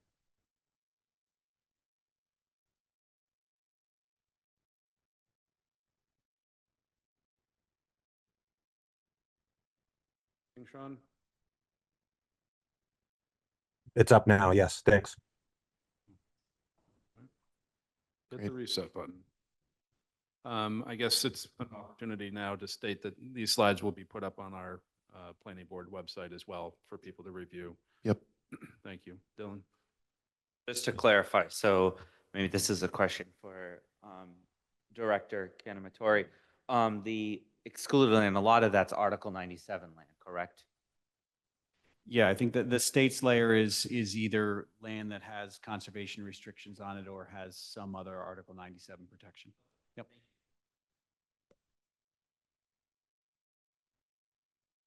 Want to take a look at the next slide? Sure. Okay, so this was the results of the workshop that we modeled, and then While you're getting the workshop, while you're getting the next slide, I just want to remind anyone who's listening on Zoom or anyone here that the workshop that they're referring to is something we had in March where all attendees, I don't know, there may be 100 people. Is that overstating? There was more than that. Yeah, okay. Indicated on maps where they thought increased density might be a good idea. Great, thanks. So as we work our way through just different opportunities, one thing that we wanted to look at, just so we covered all the bases, is how many units might we be able to get toward compliance if we were to place districts over locations where multifamily housing is today? So again, this would kind of go back to that minimal impact, paper compliance, whatever we want to call it. So the districts that are in the different colors show the areas that we mapped. The green, again, just represents either open space or parks. So anything that's not green and colored would be the areas. So the purple, the blue, the yellow, the other purple, the orange. There are largely units there today. So you can see in the table, we have the gross acreage of those districts. They're all over the minimum of 5 acres. The net acres just represents if there's any of that excluded land from the state's layer within the district, that gets netted out. So in an example, that would be that Heights Pond View area. There's 46 gross acres, but 31 net acres, just in case you're wondering what those columns are.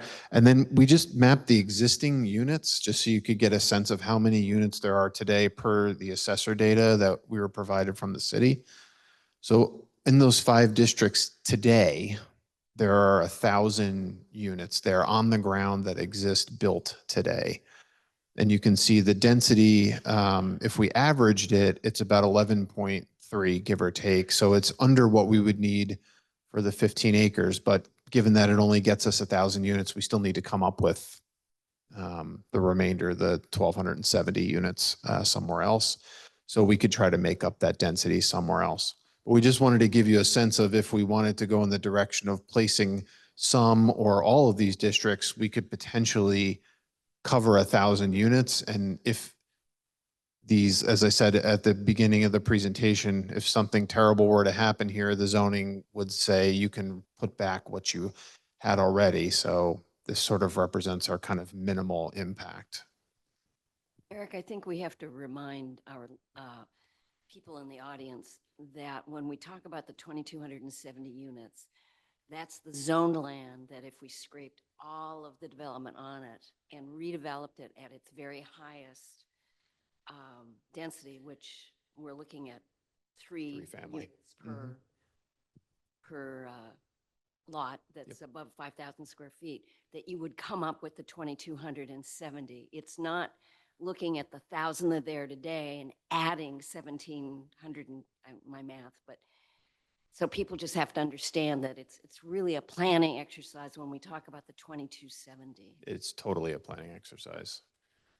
It's the capacity, it's the ability in the best of all possible circumstances. That's right. Yep. It's not about development. So I know this scenario gets a little confusing because we're kind of blending those 2 concepts in a way. But again, if you thought about this as a zoning exercise, the zoning could potentially be written for these districts that you see on the map, such that if something were to happen and the buildings were to be raised for some reason, you could put back what's there today. So it would result in essentially no net new units. So if your goal was to increase and, to increase housing or have housing production, this would essentially be the opposite of that scenario.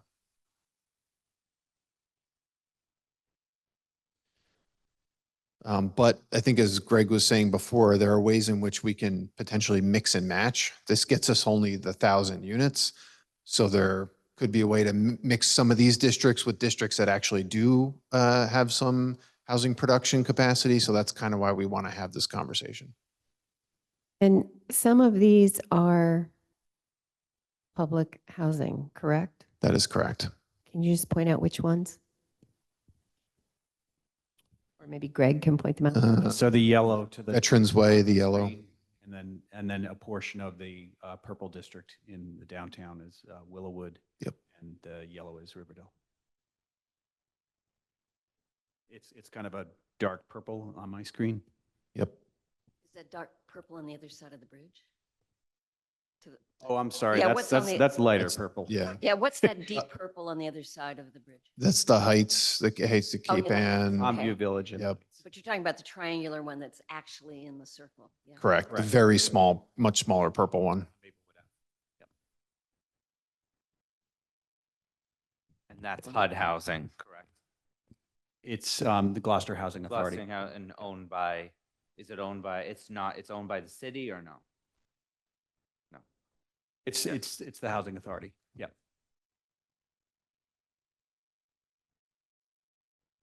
But for the audience, it's all deed restricted affordable housing. Those two are the ones that Greg pointed out. Thank you. That's, I just wanted for, it was really for clarification for the public. Thank you. Am I correct in saying, though, that if you put an overlay, let's say on the one on Maple Avenue, that you could argue that you could replace exactly what's there, but is there also the capacity to maybe allow more if it were redeveloped? As one way to deal with the 2270? Yeah, 100%. That is a possibility. Okay. With this particular page, we're just trying to show what's there today and what could be put back today. But absolutely, that's a great point I wanted to make too. With the housing authority properties, there are some communities out there who, like the town or the city, have sort of entered into an informal partnership with the housing authority to say, we want to put our 3A district there and actually increase the intensity of development should you want to ever redevelop and actually encourage more affordable housing there. We want to set the zoning up so that that's one less barrier you have to deal with if there's a big slug of federal money that comes through and allows you to redo that, or you enter into a public-private partnership at some point that allows you to do that. So to your point, you could do something like that. And more to the point, if it's redeveloped, a higher density would make it more cost-effective, so it would be more likely to result, because I think some of these housing projects are quite old, and newer housing coming in at a higher density would be more cost-effective than just the current density. Yep. Can you just explain in the blue area that's within the circle, a half-mile circle of the downtown station, why that area as opposed to some other area within the circle? Why was that blue area selected? Greg, correct me if I'm wrong, but that was an area that was looked at prior. I think as you look at, R5 options, that was kind of a fairly large contiguous, section of R5 that was just, again, for demonstration purposes. You can, choose kind of neighborhoods throughout. It's kind of bounded by 128 to the north. It has, the cemetery to the south. So I think it was just, for demonstration purposes, what does it have now? And I think as Eric gets through, in some of the future slides, the impact of like what a 3-family by right would look like. Mhm. This is really just trying to show you that there are areas like the Fuller site is currently at 32 units per acre. If you threw a district over that with those parameters, again, probably nothing would change. But kind of adds to the capacity number that's part of the requirements. And also, but to Beverly's point, there's also the opportunity if you chose to, this is what the existing density is, and you could upzone that area to allow for future development.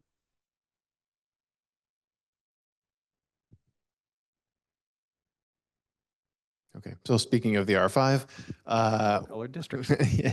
we took a look, as I had mentioned before, at that first public meeting. I would say nearly all the groups selected at least one location within the half mile of the downtown station. So, and recognizing that the city's sort of gone through this effort to look at the R5 in the past, this seemed like one of the things we wanted to look at.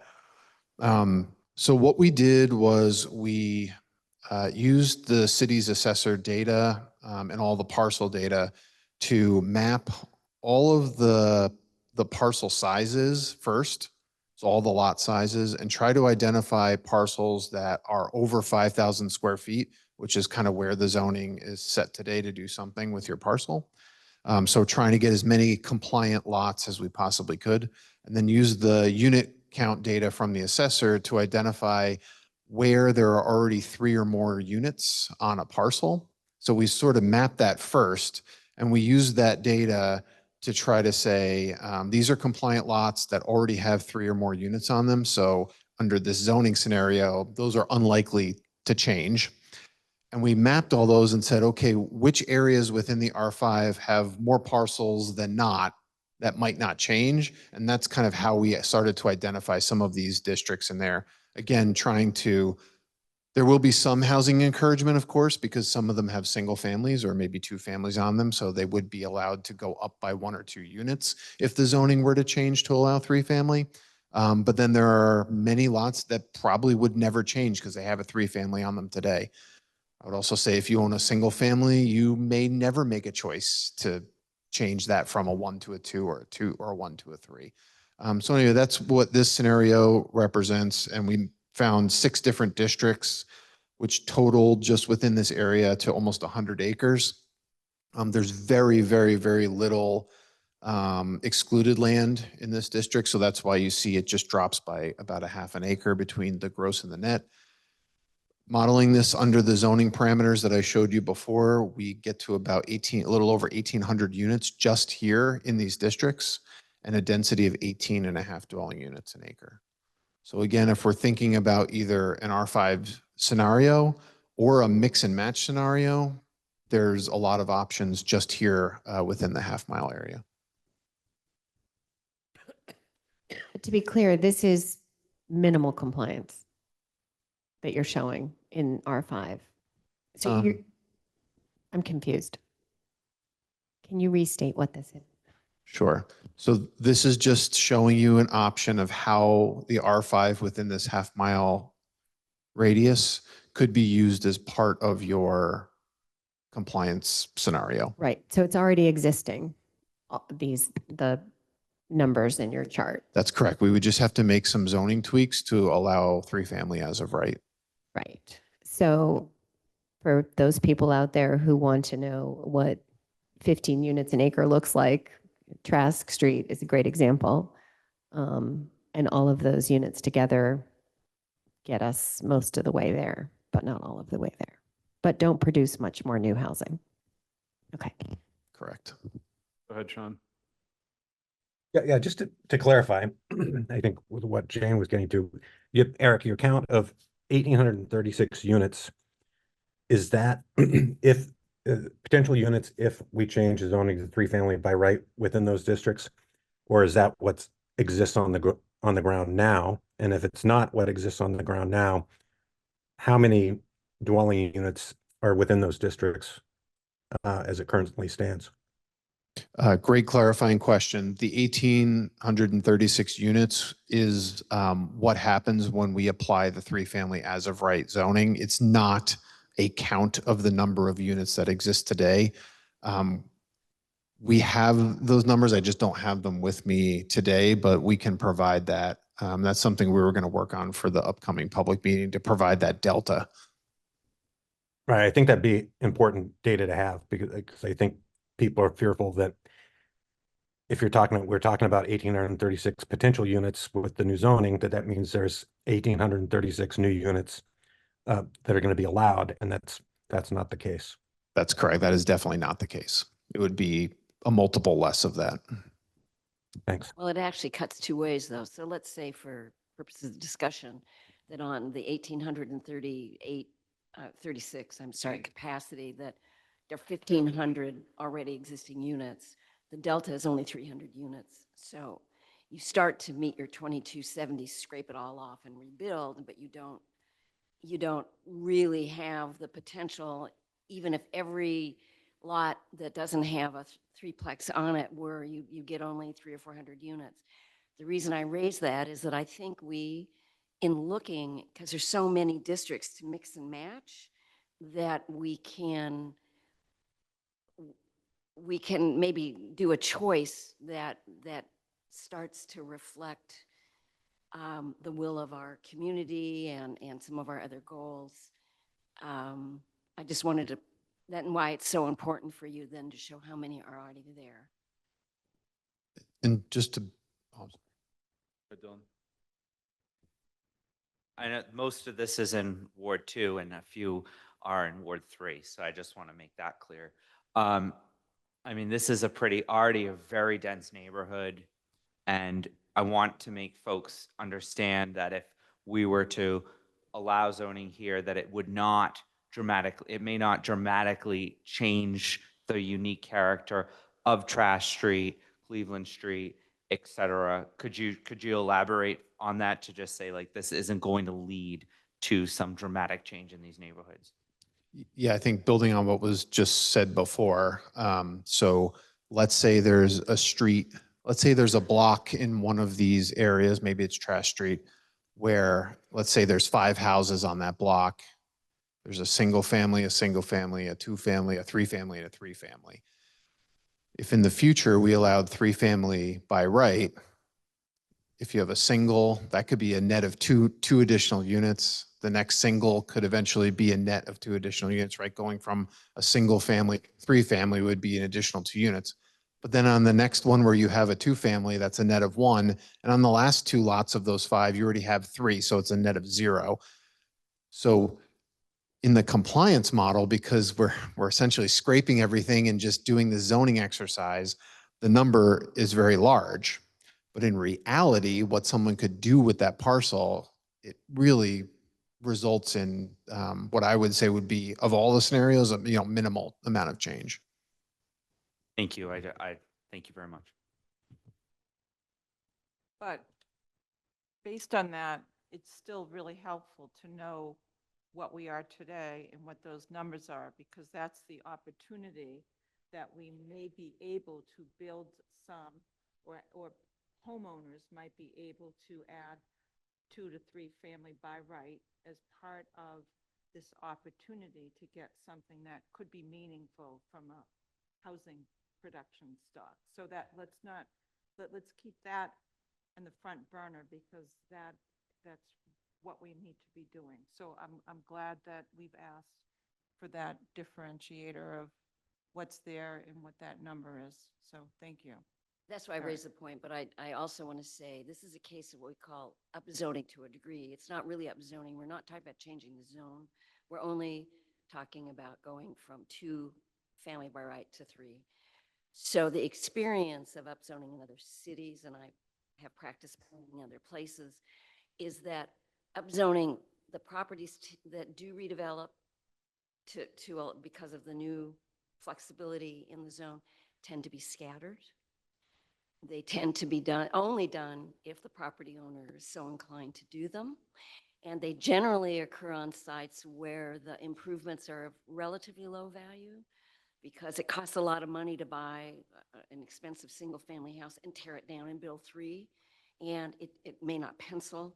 And so the fact is that it just, upzoning is sort of gentle in the sense that it's very scattered in terms of its impact. Generally speaking, I'm just speaking from my own experience. And I think the other point, that today someone could do a 2-family. So they could go from a 1 to a 2. If you thought about it just from a pure zoning perspective, the net between what we might talk about here is actually really just 1 unit. Because today somebody could add that additional unit. We're just talking about, now I know it is 1 more unit. I'm not trying to minimize that, but it is 1 more unit, not 10 or 20 more units, or whatever the number is. So we will absolutely bring those numbers when we come back. Okay. Slide. Great. So one thing in talking with staff that we also wanted to do was to take a look at just 2 quick examples, and there's no rhyme or reason, I think, for these.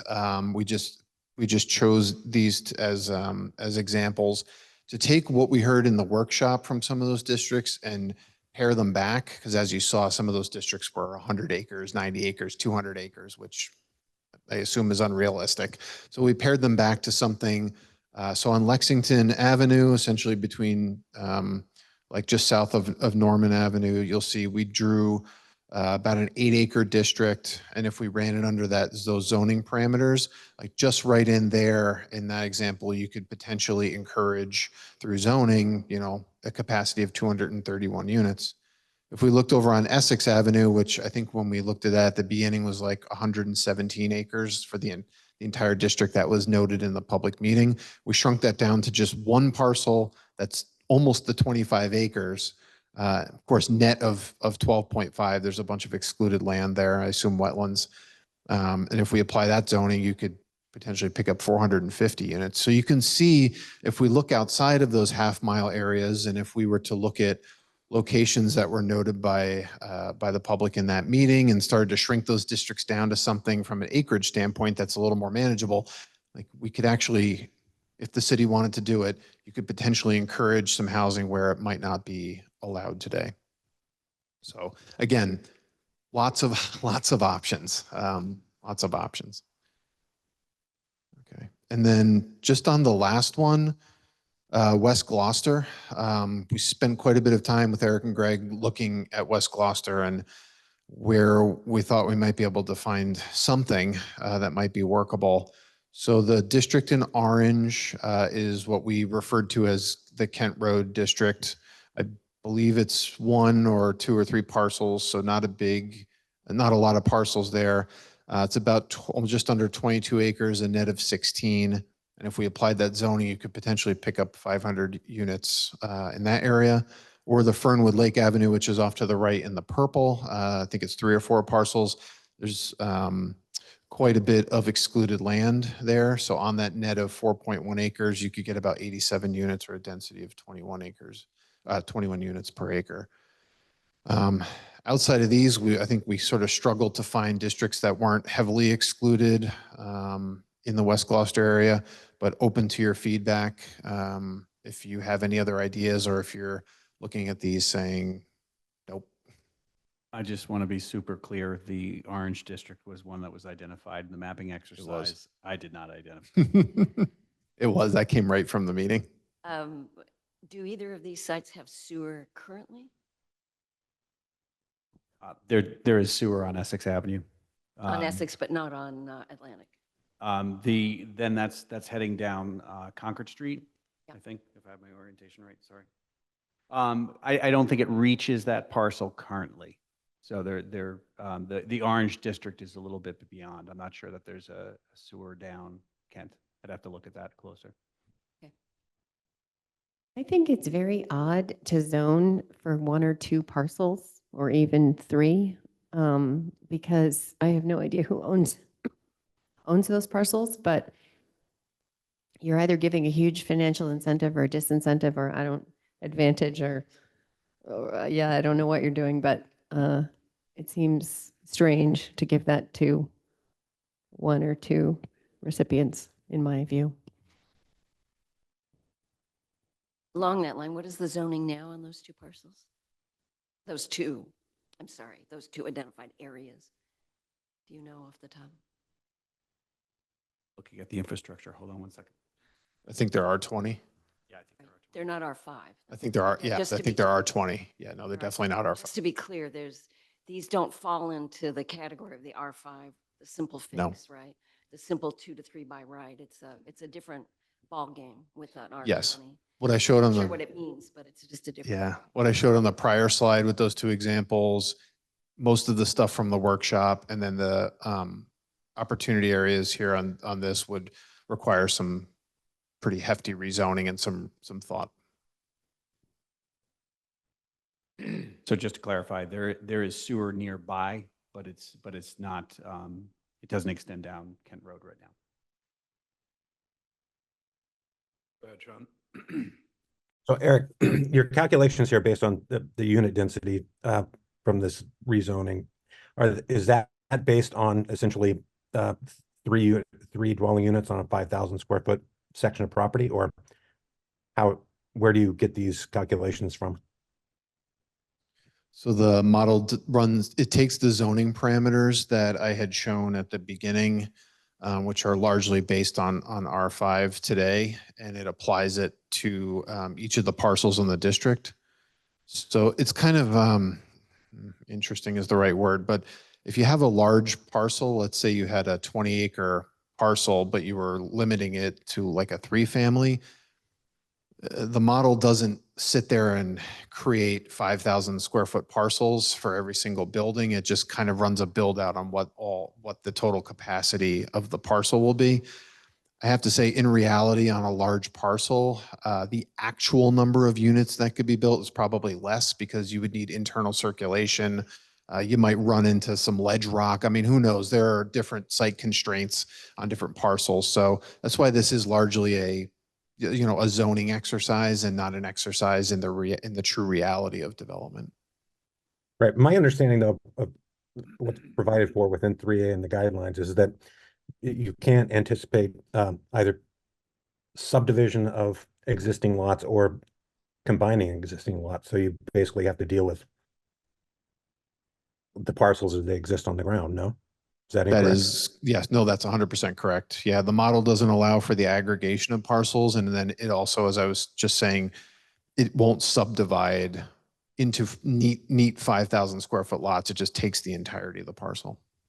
Right. So basically what this would be is if you're looking at, I don't know, say that the Fernwood Lake Avenue area, you get 4 acres. If that exists on the ground today as 4 roughly 1 acre parcels, then you're talking about doing roughly 22, 23 units of development on each of those larger parcels.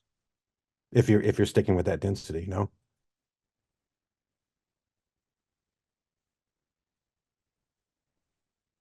The way the model works, yes. Yes, Right. the way that the model works, that's a sort of how it works, yeah. So that would in effect be true multifamily development then. You're not talking 3 families anymore. You'd be talking, again, roughly a 1 acre parcel that has either a section of townhouses or an apartment complex or whatever as with a capacity of 22, 23 units on that 1 acre lot. Yes, it could be, because what would happen is if we forced the model to limit the building structure to no more than 3 units, because we can only run it on one parcel regardless of the parcel size, the model will spit out 3 units. So that's why we didn't put in that sort of artificial limit on very large parcels. Okay, thanks. Yeah, also, isn't there a fair amount of crosshatching under the purple one and some under the orange? So Yes, those are excluded in your calculations? that's correct. So that's how we go from 12.8 gross acres down to 4.1 net acres. It's because of all that Okay, excluded and land. so just to reiterate, the reason you're showing this is because during that public meeting in March, a lot of people identified these as parcels without knowing that, for example, there's tons of there's tons of excluded land under the purple lots. So as Greg was just mentioning, the orange that we're calling Kent Road, that was one of the areas that was identified in that initial public meeting. Actually, it was a larger area, and in working with staff, we trimmed it a little bit. The purple area, I don't think was one that was identified. Yep, But in just sort of our discussions, we're trying to just see, okay, what other options are there? Just trying to be responsive to the feedback In that we West got. Gloucester, okay, thank you. Or in the West Gloucester Circle. In the Correct. station area, correct? Yep. As a, just a matter of clarification here, I know that the regulations allow you to create a district that is not necessarily served with water and sewer, and people are, you know, outraged that you might want to put 15 units plus on an area that isn't adequately served by public. Not that we might, you know, we might choose not to do that, but just because an area does not have water and sewer doesn't mean that it can't be extended to, it can be extended. So it's not a drop dead no. I mean, if it's a mile from the closest sewer line, chances are, or it's downhill and you have to pump it all uphill, chances are you're not going to put the sewer in. But you can't de facto say because a site it does not yet have sewer or water that at some future time it wouldn't. And if the density is right, that might pay the cost of extending it. So we need to keep an open mind with regard to that matter. Everything you said is right. The other thing I would add too is some communities are choosing larger parcels where the number of units or density on that could potentially support a package treatment plant for sewer. So it doesn't necessarily always mean the extension of utilities. If the development is profitable enough and the developer can pay for it through one means or another, there could be other options for sewering or taking care of sanitary. Water, you can do water by well, can you not? Yeah. Yep. So it's just important for people to understand that these are not necessarily throwaway areas if they don't have sewer and water. You have to look at the specific circumstances before you make that decision.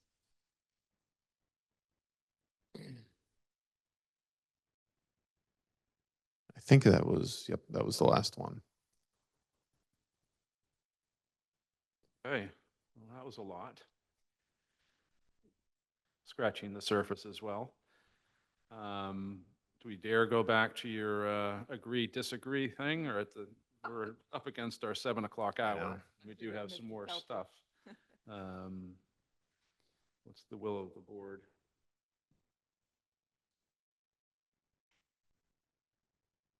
I think this, well, yeah, this is a lot to digest.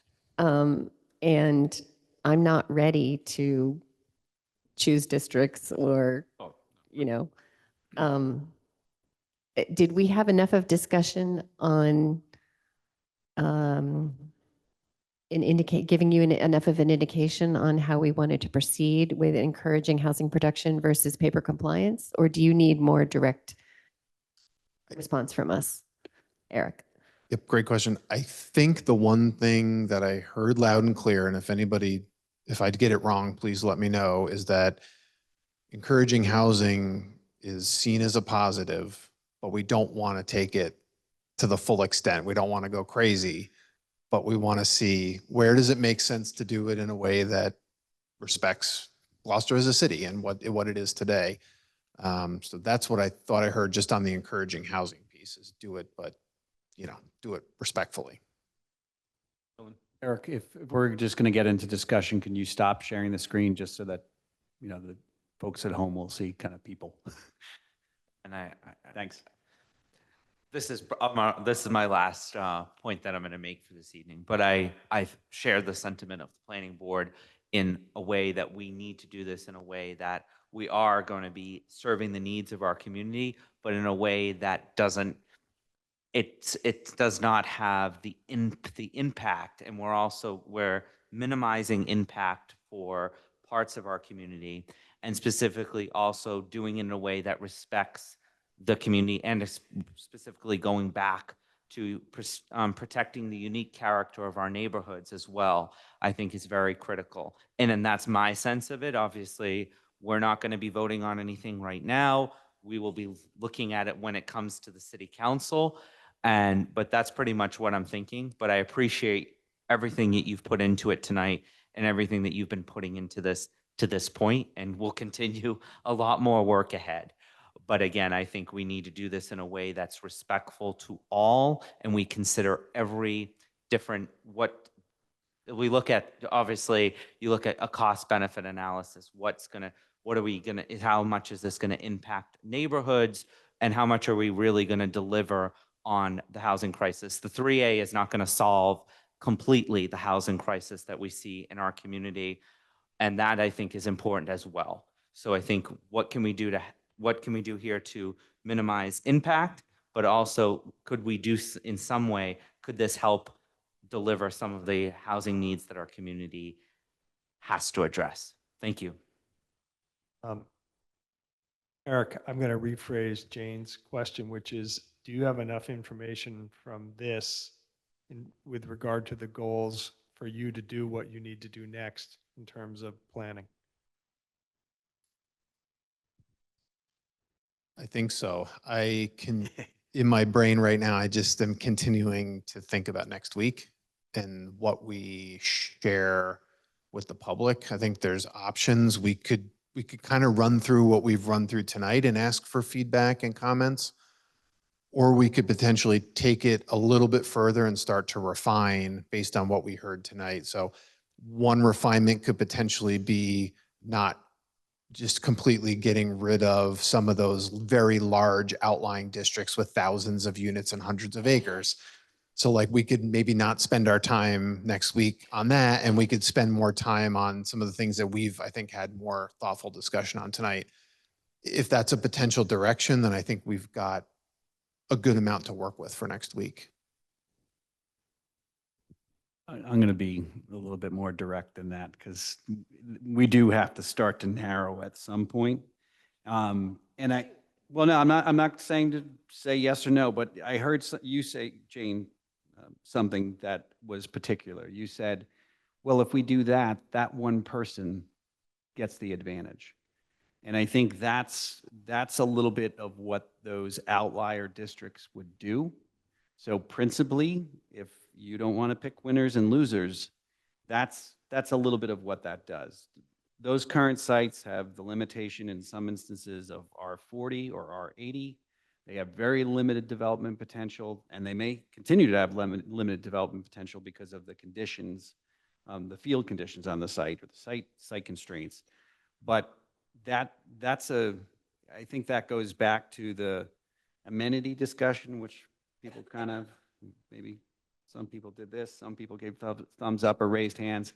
So as we try to get to the point of 3 scenarios, every scenario that is presented will, gosh, take these off, sorry. Every scenario that's presented is going to be compliant. It will meet the letter of the law. It will meet all the minimum requirements. It's really, and I don't know, maybe one of the scenarios has to be is showing you that minimal compliance, just so that it's contrasting, because otherwise it's there's so many different options, and unless to Beverly's point and a little bit to Sean's point, it can't do it all. We have no limits. We can create as many districts as we want. We can also create districts that are less dense than the minimum requirement and have higher density districts, and it averages out. And those are all depending upon some of those principal questions of, are you trying to encourage housing production? Are you trying to just, be compliant with the law? And the encouragement piece, it may not look like it because we chose or the public chose places in West Gloucester, but you are still doing the same exact thing in the downtown area. If you say right now you can do a 2-family, and if there were an assemblage or a larger lot in the downtown, you could now do 26 units per acre, and that's multi-story and whatever it is. So there's still a little bit of that monopoly happening. So I think a little bit of that, is there a sense of a remote location in West Gloucester roads with minimal access, a little bit to Beverly's point of there's challenges, and there may always be challenges. We identified, another constraint. We're going to stay away from the Historic District Commission. So we have to kind of start getting to that point of making some, determinations as to whether do you want to look for larger districts outside of the station areas or not. So some of that, I think, would be a little bit more helpful, because it takes a lot of work, to rerun these things.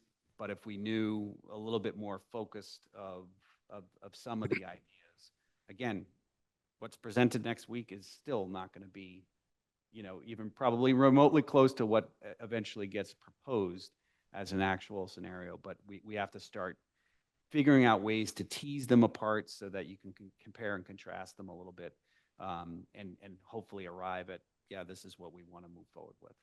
Can I weigh in? I agree with Greg for a different reason, and that is I think the outliers should drop off, because the core focus of the MBTA is to support our transit system. And when you have a far-flung site, has no sidewalks, it may have no other infrastructure, or the cost of bringing infrastructure to it would be very expensive. There's nowhere to go from there that you don't drive your car. And so you've sort of defeated the purpose of creating density in areas that already have some density, creating potential for more density within walking distance of the transit station and schools and the post office and those kinds of things. And so I think to keep the outliers on is distracting, and I don't think particularly productive as an alternative. Val. Mr. Chairman? Let Val speak, and then you, Sean. Thank you. Thank you. I'm going to use your mic for a second. So, Greg, I'm asking you to do something to help me out right now. If you would, in the next week, before that next meeting, send the information to the counselors, show them all the slides, the Zoom meeting, and encourage them to please watch it. If they have any questions, to at least circle back to you. Because Dylan and I have a lot of pressure on us as the only two members of a council of 9, and we need to make sure that we get them up to speed. And I think by you sending that would be helpful. I'm the acting chair tonight, but I'm feeling that we can't leave them out of getting them caught up. So if you would do that, I would appreciate it. And I do want to thank Rick for your leadership in this session, and to our Erics for your assistance, and for my colleague Dylan to be here on his birthday. We're not going to sing happy birthday until the meeting is adjourned. Thank you. Go ahead, Sean. Yeah, I'm just sort of continue from Beverly's point. That I think there's no value in continuing to pursue those large parcel areas out of currently undeveloped property in West Gloucester, which don't make a lot of sense. I think the best response to 3A is actually focusing on redevelopment of existing housing or commercial stock that's out there. Again, I point to encouraging, and that all that doesn't have to be downtown. I again point to Lexington Avenue, which could benefit from additional housing, and which would encourage more economic vitality. And Magnolia would point to, again, to Dylan's point of spreading this around a bit. Eastern Avenue has some redevelopment potential. We don't have to develop raw land that's not currently developed. And I think we should look at the potential for redeveloping or encouraging the redevelopment of existing underutilized commercial spaces that we have downtown. And I think going back to the issue earlier, currently focused, if you look at the half-mile radius around the downtown station, to the point of the zoning proposed by Eric for those multiple parcels having roughly 1,800 units, in the entire 502-acre section of that half-mile space, there are currently 4,100 units. So over twice the number of units currently exist than in those 99 acres that have been analyzed so far.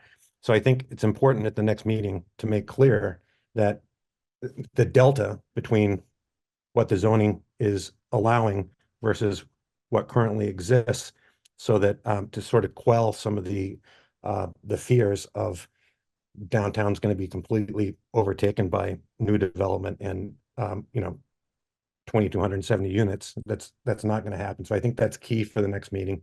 But again, I would focus our attention on the areas that are already developed and craft our zoning to encourage redevelopment, potential redevelopment for a higher use, rather than looking at undeveloped property over in West Gloucester.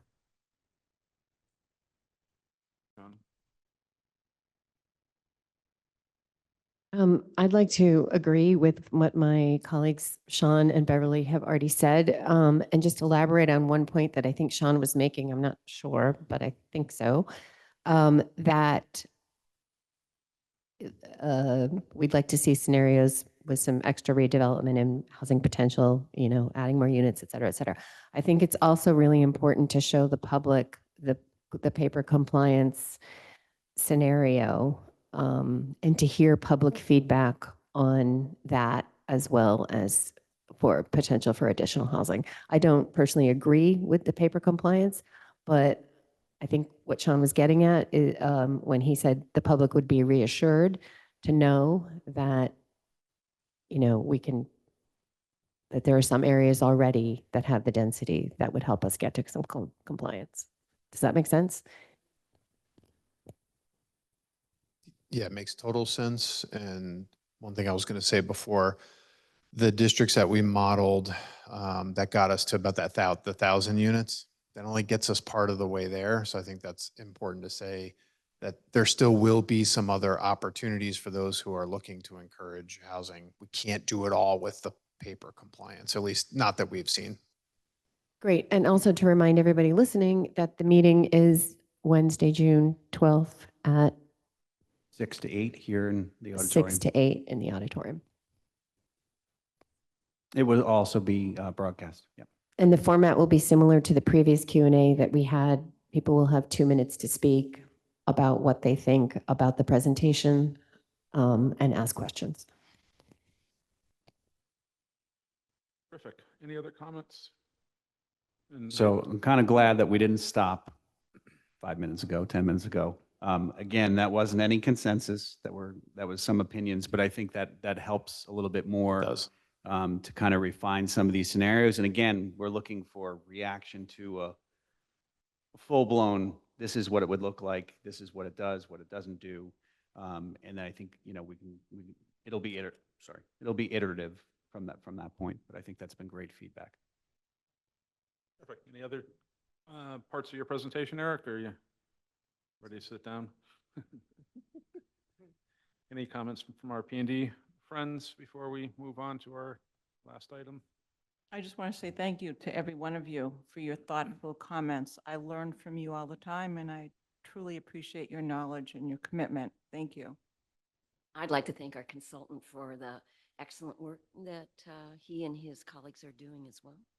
I think this is a very fine presentation, and we do appreciate the clarity of it.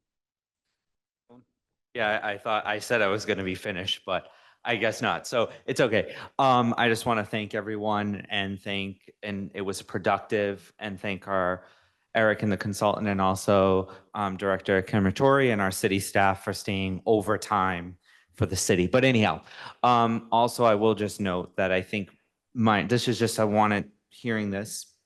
I think that the real reality of what the objectives are of 3A, this is just my opinion, will not really come to fruition until we see the electrification of the MBTA. But that's just my opinion, and I just wanted to put it out there. So thank you.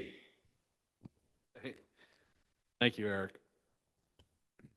So I don't know if P&D members would wish to adjourn, as we still have a public hearing. We have other agenda items. Oh, I would Yeah. love to adjourn. I would like to adjourn the meeting of Planning and Development. Second. All in favor? Aye. Happy birthday, Dylan. Thank you. Happy birthday. Thank you. Good night. Thank you. I wore my green. I saw some green in the audience. I'm a big Celtics fan. You can't Thank see what's in my car. Great, thank you. Okay, so we got, so we have a public hearing next on our agenda. Keeps moving them from me. In accordance with the provisions of Mass General Law 41, Chapter 41, and the rules and regulations governing the subdivision of land in Gloucester, the Gloucester Planning Board will to consider a two-lot definitive subdivision plan filed by 20 Main Street LLC entitled Chisholm Court Extension at 20 Main Street, Assessors Map 7 and Lot 94. And I believe there's some communication. There's also representation. Sean McCormick, Okay, yes, thank you for that. representing the applicant, is currently coming in. All right. Good evening, Mr. Chair, members of the board. Am I coming in loud and clear? Yes. Great. So the referenced communication is we had sent a letter via the planning department to seek a continuance of this matter. There's a board meeting scheduled for August 15. We had requested a continuance until that date, with the understanding that we would agree to an extension of the deadlines for the same amount of time. Okay, thank you for that. We just need and so what are the dates? Yes, continue for 70 days until our meeting of August 15th, 2024. But Greg, do you want to talk about?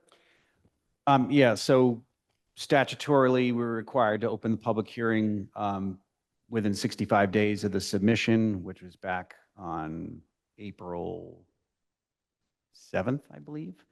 So we are within that time frame. As you know, there's another application for the same locus. So there was the intent of not having them both on the same agenda, as this is a little bit confusing for the public. And also the board is being asked to review two projects simultaneously. So we arrived at this date for the public hearing to open. And with the understanding that these are both running in parallel, the applicant has suggested a continuance for 70 days, but also recognizing that the board is under statutory requirements to act, and they would suspend that review period for the same duration. So we would pick up on the 15th and receive the presentation and move forward with the review if the applicant continues to choose to do so. So the board's time for acting on the subdivision would be extended, I believe, to October 21st. Is that correct? October 30th. Sorry, October 30th. So again, would pick up from that point and see how the review process goes. And if there's any additional extension needed or required, we would entertain it at that time. Does this mean that the meeting next week on the 20th is still occurring on this project? It is occurring on the multifamily special permit major project that's been referred to the planning board from the city council. So again, there's the two-lot subdivision, and then there's the special permit application, and that will continue to proceed. It does appear to be the preference of the applicant or the property owner, and that's what they intend to try to continue to pursue. So Greg, do I need two motions for this? Or is there any, do we need to talk about that the applicant agrees, or is that a condition, or? I mean, you can acknowledge the extension of time. Okay. So you can accept a motion to continue with an extension of the time for the board to act to the dates certain. Okay. Is there any other discussion on this? Okay. So I move that we continue the public hearing for the two-lot definitive subdivision plan filed by 20 Main LLC entitled Chisholm Court Extension at 20 Main Street for 70 days from June 6, 2024 to the planning board meeting scheduled for August 15th, 2024. with the understanding that the applicant agrees to extend the time within which the board must act on this application by an equal period of 70 days, making the new deadline October 30th, 2024. Thank you, Jane, for that motion. I need a second. So moved. We have a motion by Jane Ramsden, a second by Doug Cook. Roll call vote, please. Member Noonan, Yes. Member Remsen, Yes. Member Bookin, Yes. Member Cook, Yes. Member Henry, Yes. Member McCarl, Yes. and Member Remsen. Oh, sorry, Rosen. Yes. Okay, thank you for that. And we want to run through the minutes quickly. Thanks, Sean. Thank you very much for the time tonight. Yeah, thank you, Sean. Out of sight, out of mind, sorry. So I think we actually, we were going to revise the agenda. We approved those minutes at the special meeting on the 30th. So there's no minutes to be approved. We did? You were not at that meeting, Jane? Oh, man, I had changes. Well, I had one little change. Late now. Okay. Was it an adjective, Jane? Never mind. Hey, Hank, what time is it? Sounds like- Motion for adjournment, Mr. Chairman? We have a motion by Hank McCarl to adjourn. Do we have a second? Second. We have a second by Beverly Bookin. Roll call vote, please. Member Noonan, Yes. Member Remsen, Yes. Member Bookin, Member Cook, Yes. Member Henry, Yes. Member McCarl, Yes. and Member Rose. Yes. All right, thank you. Bye, Sean.